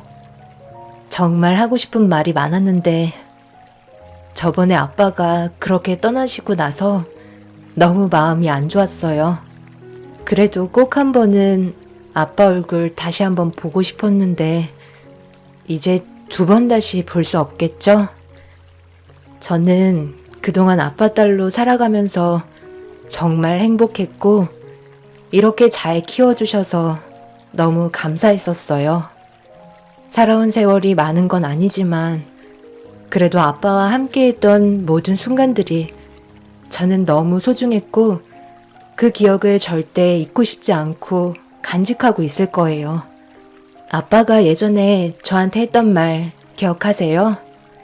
평생 저를 지켜줄 거고 옆에 머물러 주겠다고 하셨잖아요. 저도 아빠 옆에 붙어서 절대 떨어지지 않겠다고 했었는데 그때가 정말 행복했던 것 같아요. 그때의 아빠는 엄마를 진심으로 사랑했었고 가족을 위해 땀 흘리며 노력하시는 모습이 저는 정말 대단하다고 느끼고 있었어요. 그런데 어느 날 친구들과 함께 극장에서 영화를 보고 헤어지려 하는데 아빠의 손에 엄마가 아닌 다른 여자의 손을 잡고 있더라고요. 그리고 엄마한테만 보여줬던 따뜻한 미소를 그 여자한테도 보여주고 있었죠. 저는 그때 당시 너무 큰 충격을 받아서 어떻게 해야 할지 몰랐고 아빠한테 처음으로 배신이라는 감정을 느끼고 말았어요. 하지만 아빠는 집에 들어오실 때 언제나 한결같은 모습을 보여주시길래 저만이 비밀을 안고 있으면 가정은 절대 깨지지 않을 거라 생각했었죠. 그래서 입을 닫고 살아왔었는데 아빠가 어떤 삶을 살고 계신지 궁금해지더라고요. 그래서 학교가 끝나면 친구들과 노는 것보다 아빠의 뒤를 따라다녔어요. 그런데 아빠의 곁에는 엄마가 아닌 다른 여자들과 함께하는 시간이 많았고 그런 모습들을 전부 다 지켜보면서 그동안 아빠와 함께했던 모든 순간들이 전부 무너지고 말았네요. 그래도 집에 들어오시면 항상 밝게 웃으시는 모습과 엄마를 챙겨주시는 변하지 않는 모습에 저는 항상 참고 있었지만 마음의 병은 날이 가면 갈수록 점점 크게 멍들어가고 있었던 것 같아요. 제 방에 자물쇠로 걸어놓은 서랍 안에는 그동안 아빠가 만나왔던 여자분들의 사진과 영상들이 전부 보관되어 있어요. 그리고 최근에 만나고 계신 여자분이 아빠한테는 상당히 중요한 사람이라고 생각하셨나 봐요. 그분을 만나시면서부터 저와 엄마한테 대하는 모습들이 너무 급격하게 변하셔서 많이 놀라긴 했었어요. 그래도 가족을 챙기려 노력하셨는데 그 여자가 엄마보다 더 크게 다가오셨나 봐요. 다른 건 다 참아도 엄마의 눈에서 눈물을 흘리게 하시는 건 딸로서 용서할 수가 없어요. 그래서 준비했어요. 제가 떠나기 전에 마지막 선물이에요. 딸은 자기 아빠의 모습을 전부 다 알고 있었으면서도 가정이 깨지지 않게 하려고 혼자서 노력하고 있었어요. 그리고 딸의 서랍 안에 있던 모든 증거물들을 남편 앞에 보여주었고 옆에 있던 여자의 진짜 모습이 담긴 증거물 또한 남편에게 내밀었습니다. 녹음된 파일 안에서는 내연녀가 남편과 저를 이혼시키고 그 자리를 차지한 다음 이중적인 생활을 하려고 계획을 세우고 있었습니다. 내연녀한테는 동거를 하고 있던 다른 남자가 있었고 그 사이에 자식까지 있었지만 법적으론 부부가 아니기 때문에 남편과 혼인신고를 한 뒤에 벌어들이는 돈을 동거남과 자기 자식한테 전부 사용할 계획을 가지고 있었네요. 그리고 내연녀가 다른 남자와 자식을 품에 안고 있는 모습까지 전부 다 사진으로 촬영을 해놓은 상태였어요. 딸은 남편에게 절대 저를 버리지 말아달라는 마지막 부탁을 끝으로 유서를 마무리 지었네요. 남편은 그동안 딸이 조사했던 모든 증거물들을 보고 오열을 했고 옆에 있던 내연녀는 온몸을 떨며 도망치려 했지만 남편은 이성을 잃어버린 채 내연녀의 머리채를 잡은 뒤 난리를 치고 말았습니다.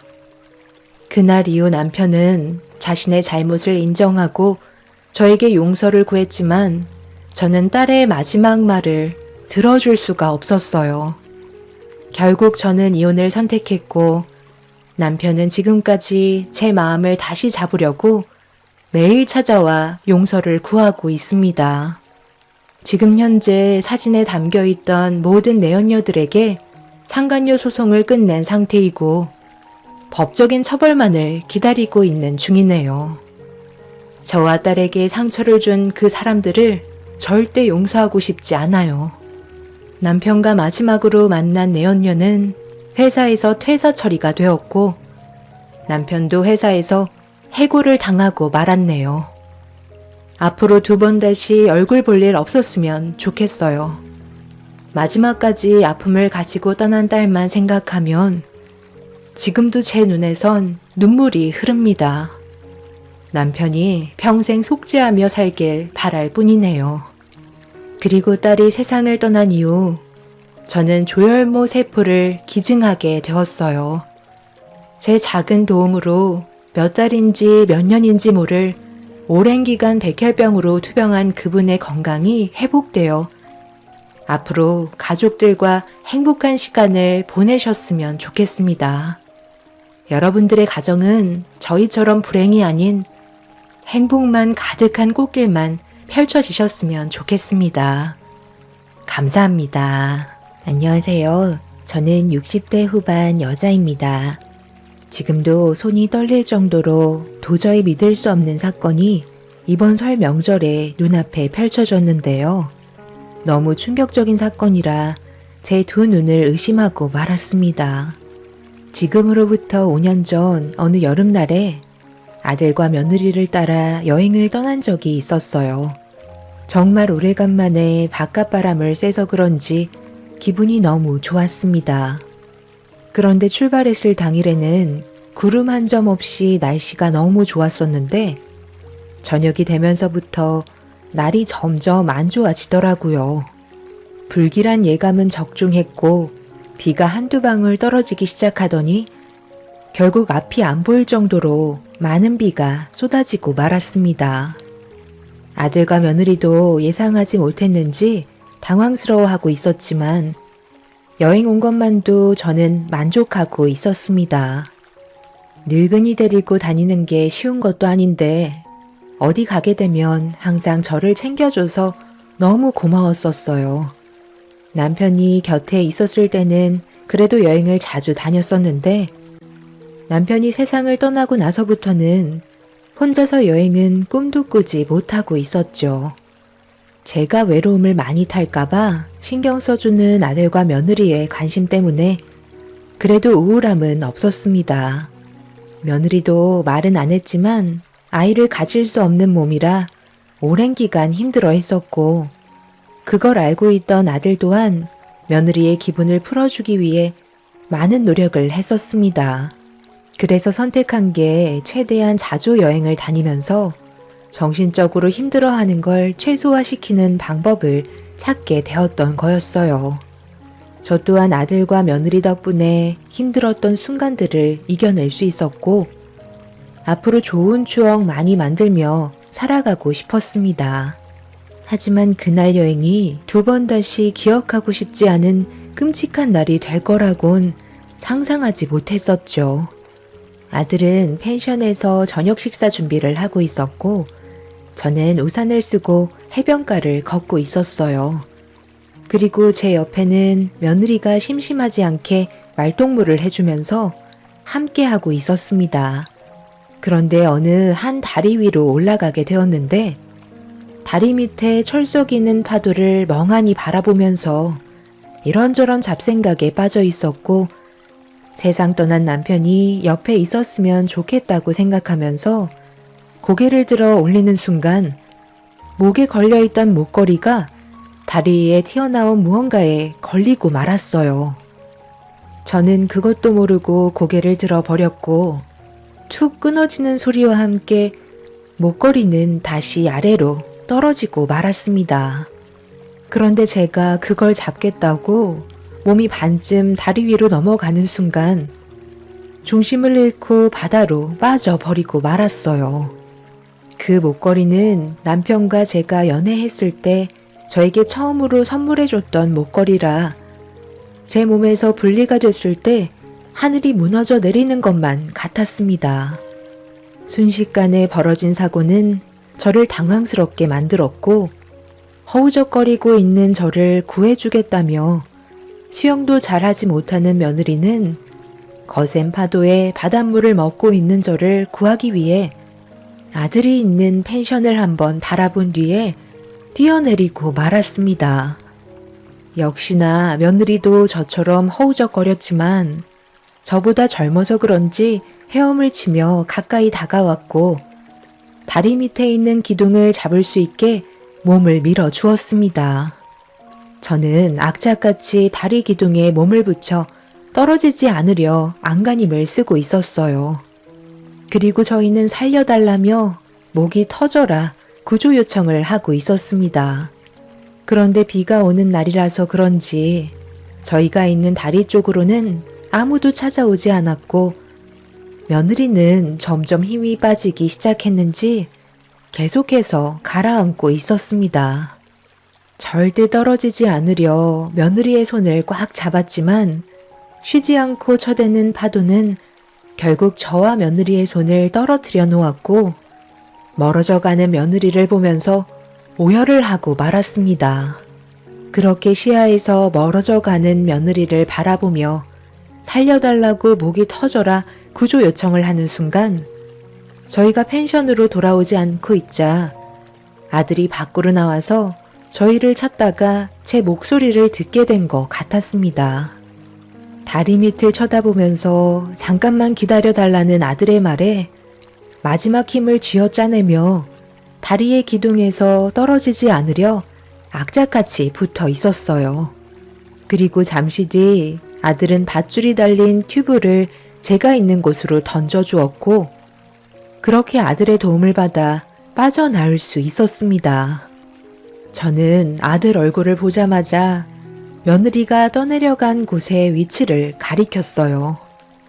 아들은 119에 신고를 한 뒤에 며느리의 이름을 불러 외치며 떠내려간 곳을 바라볼 수밖에 없었네요.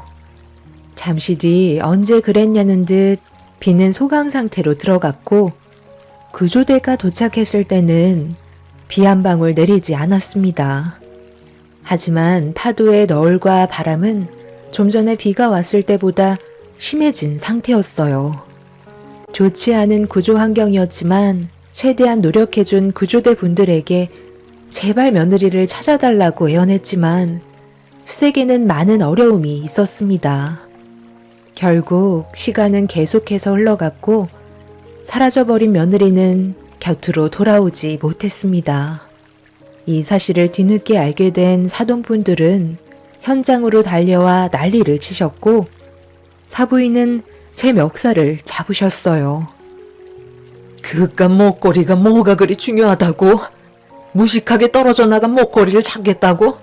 다리 밑으로 떨어져서 내 딸 얼굴을 2번 다시 못 보게 만들어요? 당장 데려오세요. 혼자서 나오면 마음이 편하세요? 당장 제 딸을 데리고 오라고요? 저도 일이 이렇게까지 커질 거라곤 정말 상상도 못했습니다. 제가 무슨 말을 할 수가 있겠어요? 정말 죄송합니다. 내 딸은 지금 살았는지 세상을 떠났는지도 모르는데 죄송하다고 하면 끝나나요? 당장 들어가서 구해오세요. 장인어른, 일단 진정하세요.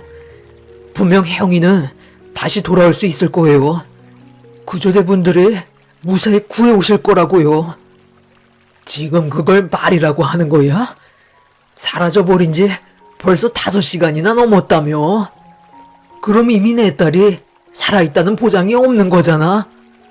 자네랑 둘이 여행 오면 되는 걸 가지고 굳이 내 딸 불편하게 사부인까지 데려와가지고 편하게 쉬지도 못하게 해서 이런 끔찍한 결과를 가져오게 된 거잖아. 이 모든 일이 자네 때문에 벌어진 거라고. 내 딸이 돌아오지 못한다면 자네도 무사하지 못할 줄 알아? 사돈분들은 점점 더 거세지고 있는 파도를 보면서 오열을 하고 있었습니다. 수색을 하기에는 늦은 저녁 시간이 되어버렸고 날도 안 좋아서 결국 수색은 중단할 수밖에 없다는 결정이 내려질 수밖에 없었습니다. 다음날 날이 좋아지고 다시 수색이 진행이 되었지만 며느리는 끝내 저희 곁으로 돌아오지 못했네요. 그날 이후 아들과 저는 제정신으로 살아갈 수가 없었어요. 딸을 잃게 된 사돈분들 또한 정상적인 생활을 하지 못했고 사부인께서는 매일 만취가 되셔서는 저희 집에 찾아오셔선 제 아들의 멱살을 잡은 채 동네가 떠나갈 정도로 난리를 치셨네요. 그런 시간들이 반복이 되어가던 어느 날 사부인은 더 이상 저와 아들의 얼굴을 보면서 살아갈 수가 없을 것 같다고 더 이상의 인연을 만들지 않겠다며 평생 동안 원망하면서 살아가겠다는 말을 끝으로 2번 다시 찾아오지 않았습니다. 저 때문에 벌어진 일이라 정신적인 고통이 너무나도 심했었고 아들은 아내를 잃었다는 현실을 받아들이고 싶지 않았는지 며느리가 떠나버린 그곳을 벗어나지 못하고 있었습니다. 그런 아들에게 몇 번이나 찾아가 산 사람은 일단 살아야 하지 않겠냐며 제정신이 아닌 아들을 다시 데려오려 했지만 아들은 제 말이 귀에 들어가지 않았어요. 더 이상 저희 가족도 정상적인 생활은 불가능하게 되었던 거죠. 아들과 며느리가 함께한 결혼 생활을 되돌아보면 아이만 없었던 것 뿐이었지. 주위에서도 항상 천생연분 같다는 말을 자주 들을 정도로 부부금실은 상당히 좋았었는데 짝을 잃어버렸다는 고통이 아들에겐 너무나도 큰 아픔이었던 것 같았네요. 그렇게 한동안 며느리가 떠난 곳에서 머물러 있던 아들은 다시 집으로 돌아오게 되었고 정상적인 삶으로 되돌아가려고 조금씩 노력을 하기 시작했어요. 그리고 저는 아들 집에 들어가 다시 일어날 수 있게 뒤에서 많은 걸 도와주고 있었습니다. 집안 살림까지 잘했던 며느리의 흔적이 그대로 있는 공간에서 아들과 함께 지내고 있는데 어느 날 초인종 소리가 집안에 울려 퍼졌고 인터폰을 바라보니 오래간만에 사부인께서 찾아오셨길래 급하게 현관문을 열어드렸죠. 그런데 사부인의 손에 들고 있던 물건이 제 눈에 들어온 순간 입을 다물지 못할 정도로 경악을 하게 되었네요. 아무 말 하지 못한 채 현관문에 서 계시는데 아들이 사부인께 인사를 드리며 들어오시라고 손짓을 하다가 사부인의 손에 들고 있던 물건을 아들도 똑같이 보게 되었고 상당한 충격을 받았는지 그 자리에 털썩 주저앉고 말았습니다. 사부인이 들고 있던 물건은 며느리의 이름이 적혀있는 유골함이었어요. 절대 있어서는 안 될 일이 벌어진 터라 저희는 그 충격에서 벗어나지 못하고 있었죠. 아들은 자기 아내의 장례를 못 치렀다는 것 때문에 사부인을 원망하고 있었습니다. 그리고 그 말을 듣던 사부인이 저희에게 화를 내셨네요. 내 딸을 세상 떠나게 만들어 놓고 무슨 염치로 장례를 치러주겠다는 거야? 그건 우리를 2번 죽이는 거 아닌가? 내가 지금 자네한테 내 딸을 보여준 것만도 감사하게 생각하라고. 자네랑 사돈 때문에 내 딸은 2번 다시 돌아오지 못하는데 장례식장에 오면 누가 좋아하겠어? 유골함이 어디에 안치될 건지 알려줄 생각도 없으니까 오늘이 마지막이라고 생각하게.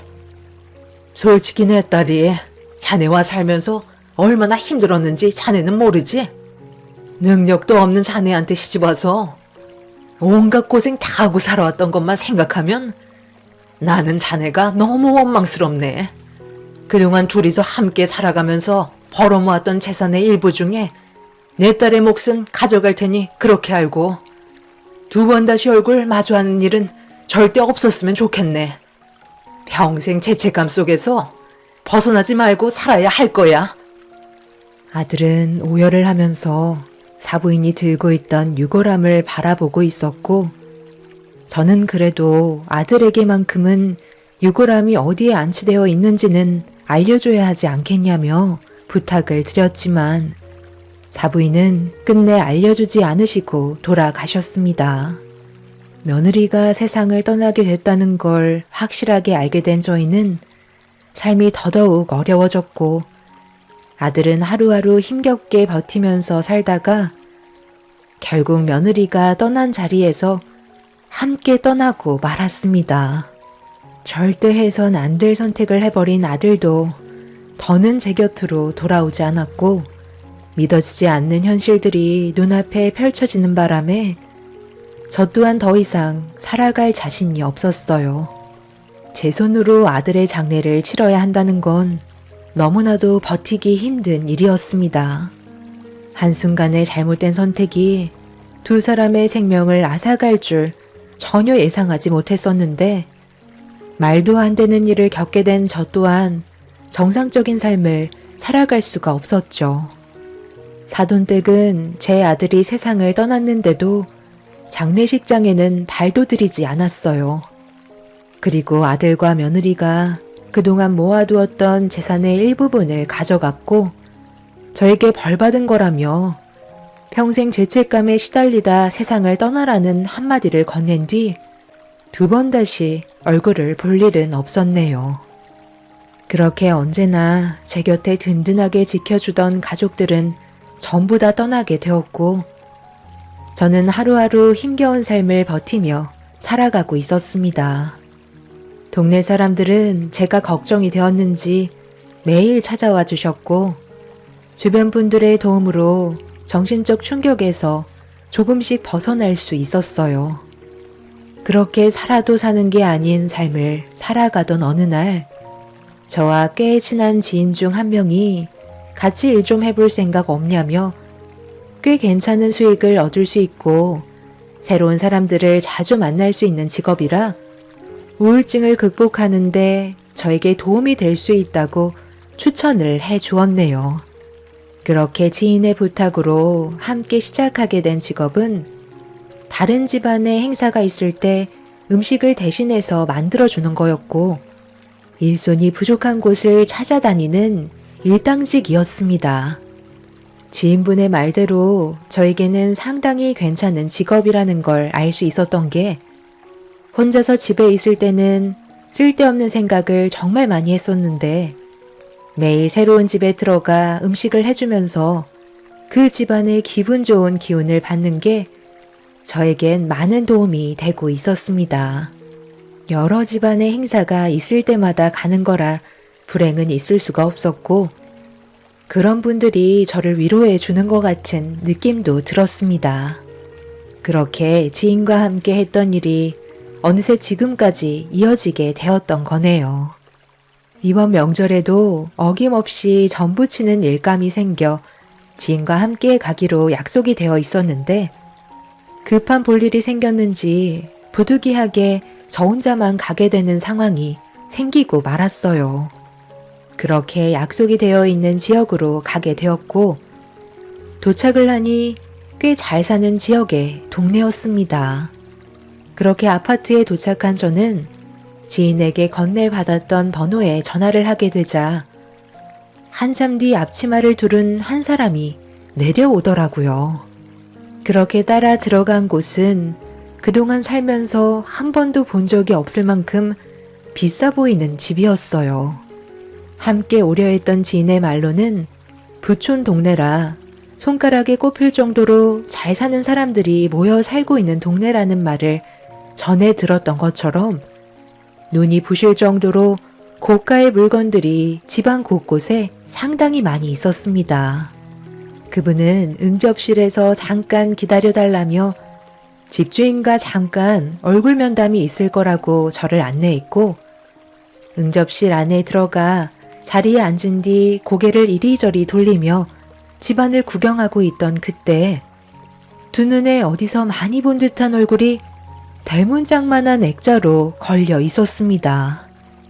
사진 속에 있던 얼굴을 좀 더 자세히 보려고 자리에서 일어나 천천히 다가가 확인하는 순간 너무 놀라 뒤로 넘어지고 말았네요. 5년 전에 세상을 떠난 며느리가 다른 사람들과 함께 사진을 찍은 모습을 하고 있었고, 말도 안 되는 상황이 눈앞에 펼쳐지자 제 머릿속은 혼돈에 빠져 있었습니다. 그리고 응접실 밖에서는 어느 여성분이 가정부 직원과 대화를 주고받으면서 가까이 걸어오는 목소리가 들려오고 있었어요. 일단 정신을 차리는 게 좋을 것 같아 급하게 자리로 돌아가 앉아 있었고, 응접실 문이 열리는 순간 저에게 인사를 한 사람은 세상 떠난 며느리인 줄 알았는데 처음 본 사람이 저를 반겨주었네요. 제가 안색이 좋지 않자 걱정스러운 눈빛으로 괜찮냐고 물어보길래 긴장을 해서 그런 것 같다며 대충 둘러댄 뒤 어색한 웃음을 보이자 제 앞에 앉아있던 여자는 저에게 그날 할 일에 대해 설명을 해주고 있었습니다. 그렇게 설명을 드린 뒤 주방으로 안내를 받아 앞치마를 두르고 시키는 일을 묵묵히 하면서 액자에 걸려있던 며느리가 확실하게 맞는지 최대한 빨리 확인을 해보고 싶었어요.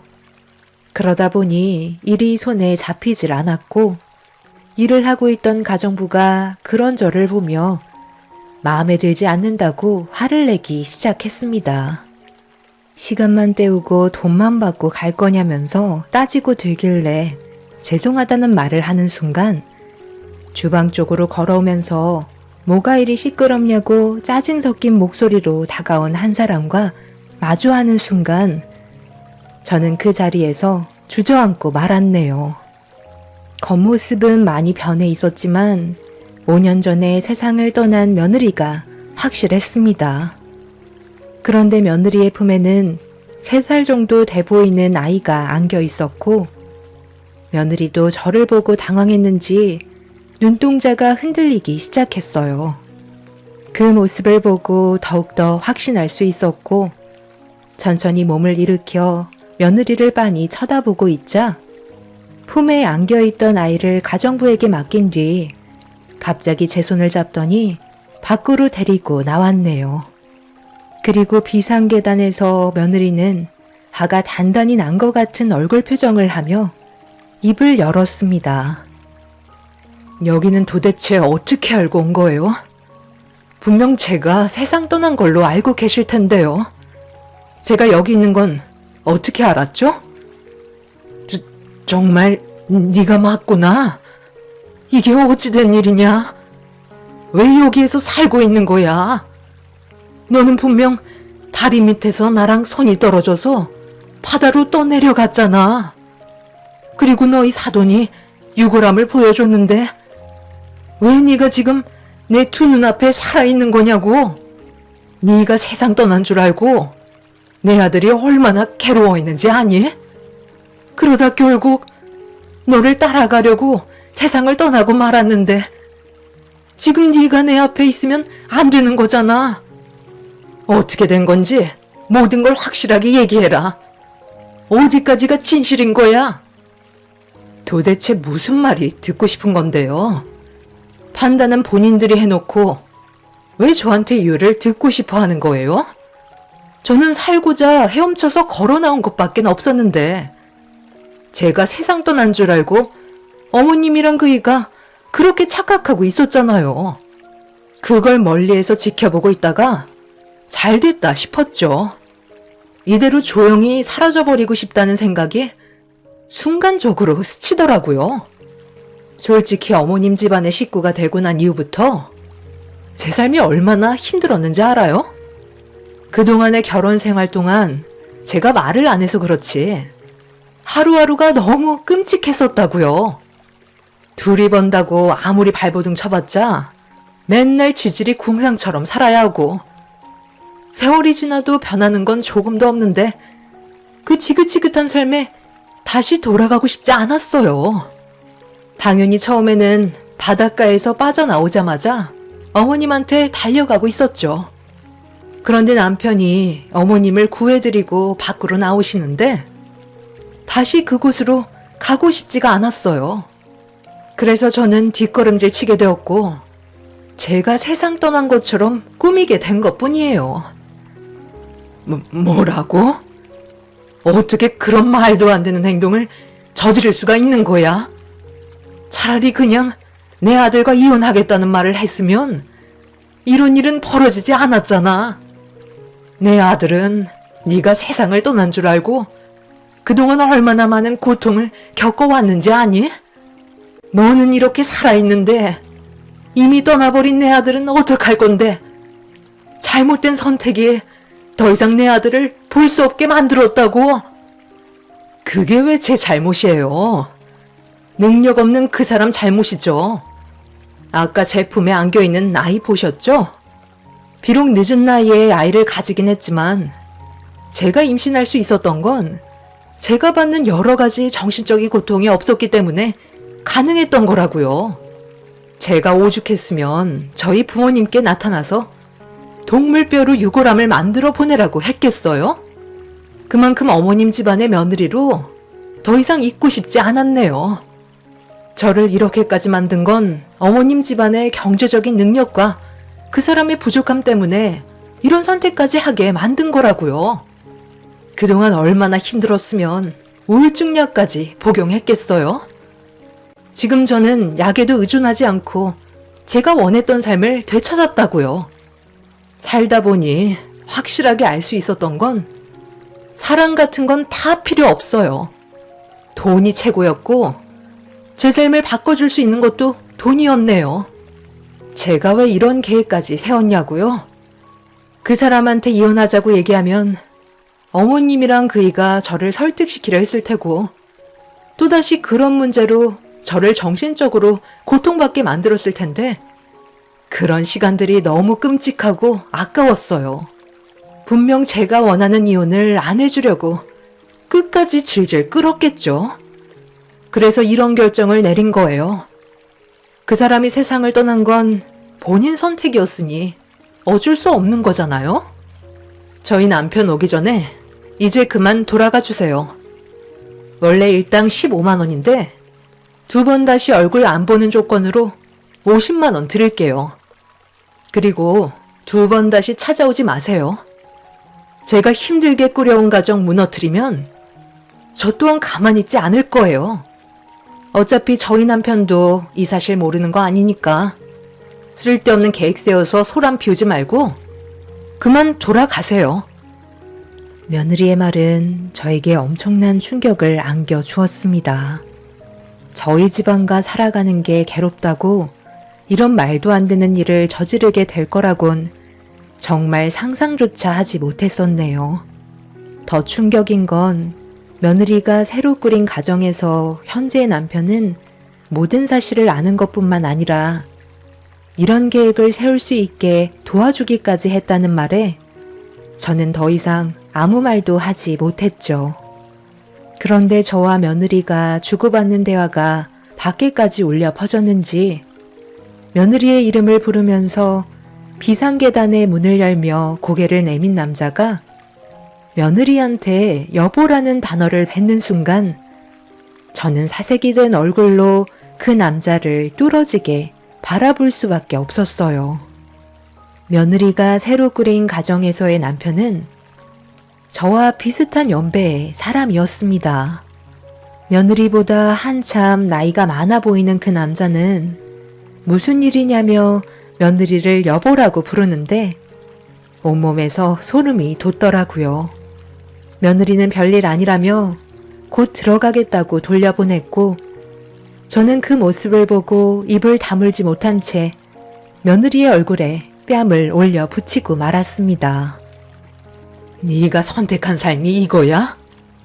돈 때문에 너보다 한참 늙어 보이는 노인네를 선택한 거야? 이렇게까지 살고 싶은 거니? 그게 뭐 어때서요? 저만 행복하면 그만 아닌가요? 어차피 저는 저 사람의 재력을 손에 얻은 거고, 저 사람은 행복한 가정을 꾸리며 외롭지 않게 살아갈 수 있는 거니 그걸로 만족할 수 있는 거 아니에요? 저는 모든 걸 다 누리면서 살고 있다고요. 그러니 더는 신경 쓰지 마시고 이제 그만 돌아가 주세요.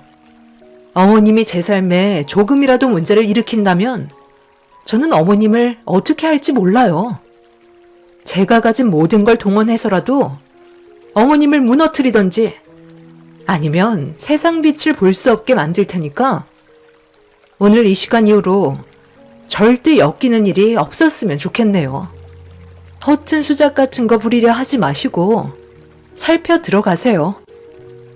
며느리의 충격적인 말들은 결국 제 눈에서 눈물을 쏟아내게 하고 말았습니다. 절대 며느리를 용서하고 싶지 않았고 더 이상 잃을 것도 없는 저는 며느리의 무책임한 행동에 대해 벌을 줘야만 한다고 결심하게 되었습니다. 며느리 때문에 아들마저 세상을 떠났는데 더 이상 제가 살아있을 이유는 없었죠. 무슨 수를 써서라도 며느리의 인생을 무너뜨려야만 했어요. 그렇게 저는 많은 생각을 하면서 집으로 들어오게 되었고 한참 동안 아들의 사진을 끌어안은 채 오열을 하고 말았네요. 그런데 며느리가 저와 인연을 끄는 사돈분들께 이 사실을 알렸는지 초인종을 누르며 급하게 현관문을 열길 재촉하고 있었어요. 그동안 잘 지내셨어요? 이게 얼마만이에요? 저희가 왜 찾아왔는지 대충 이해 가시죠? 일단 저희가 워낙 시간이 없어서 본론으로 바로 들어갈게요. 제 딸이 더 이상 일을 키우지 않는 조건으로 섭섭하지 않게 돈을 좀 챙겨줬어요. 금액 보시면 만족하실 거예요. 그쪽 아드님이 세상 떠난 보상금이라고 생각하면 되겠네. 그 정도면 눈 감으실 때까지는 편한 삶을 사실 수 있으실 것 같은데요. 남의 집에서 저는 이제 그만 붙이고 하고 싶었던 일을 좀 해보는 게 어때요? 제 딸이니까 이렇게까지 챙겨주는 거 아시죠? 그래도 옛 추억이 있어서 한 번 맺은 인연 마무리를 잘하고 싶은가 봐요. 당신들도 전부 다 알고 있었으면서 어떻게 그럴 수 있어? 유그런만 가지고 오지 않았다면 내 아들은 지금쯤 살아있을 수 있었다고. 확실하게 미련을 버려야 내 딸의 앞날도 걱정 없는 거지. 그래서 보여준 것뿐인데 그게 뭐가 잘못됐다는 거죠? 세상 떠난 그쪽 아드님이 우리 집안에 못한 건 아니지만 내 딸의 그릇을 채워줄 만큼의 능력 있는 남자는 아니었으니 어쩔 수 없었다고 생각하세요. 오늘 일은 머릿속에서 지워버리시고 앞으로 마음 편히 살아가세요. 그럼 저희는 먼저 일어나겠습니다. 제 앞에 돈봉투를 놓고 자리에서 일어난 사돈댁들에게 받은 상처와 배신으로 더 이상 용서하고 싶지 않았던 저는 돈봉투를 들어 사부인의 얼굴을 향해 던져버렸고 머리채를 잡은 뒤 내 아들 살려내라고 난리를 치고 말았어요. 사돈어른은 저를 강하게 밀치며 자기 딸에게 감사하게 생각하라면서 급하게 집 밖을 나섰습니다. 난리를 치다가 발목을 삐끗했는지 뒤따라 갈 수가 없었고 저는 그날 하루 종일 아들의 그리움에 잠 한숨 못 자며 날을 새고 말았습니다. 그렇게 다음날 제가 할 수 있는 건 경찰서를 찾는 거였고 며느리와 사돈댁의 행동에 대해 처벌을 내려달라고 신고를 하게 되었네요. 며느리가 저에게 주고 떠난 많은 돈은 며느리와 사돈댁을 벌하기 위해 사용할 예정입니다. 제가 가진 모든 걸 걸어서라도 그 사람들을 나락으로 떨어뜨려야 편히 눈을 감을 수 있을 것 같네요. 이 문제로 변호사와 상담을 했었고 저희 가족을 상대로 위장 사기의 계획을 세우면서 제 아들이 세상을 떠난 부분에 대한 죄질은 상당히 무거울 거라는 말을 들을 수 있었습니다. 어찌됐던 며느리가 세상을 떠난 줄 알았는데 버젓이 두 눈 뜨고 살아 있었기 때문에 그 사실을 저희에게 숨기고 다른 가정을 꾸렸다는 것 자체가 문제라고 하네요. 분명 쉽지 않은 싸움이 될 테지만 그 사람들의 끝은 결국 나락이라는 결과는 정해져 있는 것 같습니다. 하루빨리 이 사건이 해결되었으면 좋겠어요. 이번 주 금요일 며느리와 사돈댁의 조사가 이루어졌고 이 문제에 대해 처리 중이라는 통보를 받긴 했습니다. 혹시 몰라 지금 현재 다른 지역에서 몸을 숨기고 있는 중이네요. 며느리가 저에게 어떤 해를 갈지 몰라 최대한 조심스럽게 움직이는 게 좋을 것 같다는 판단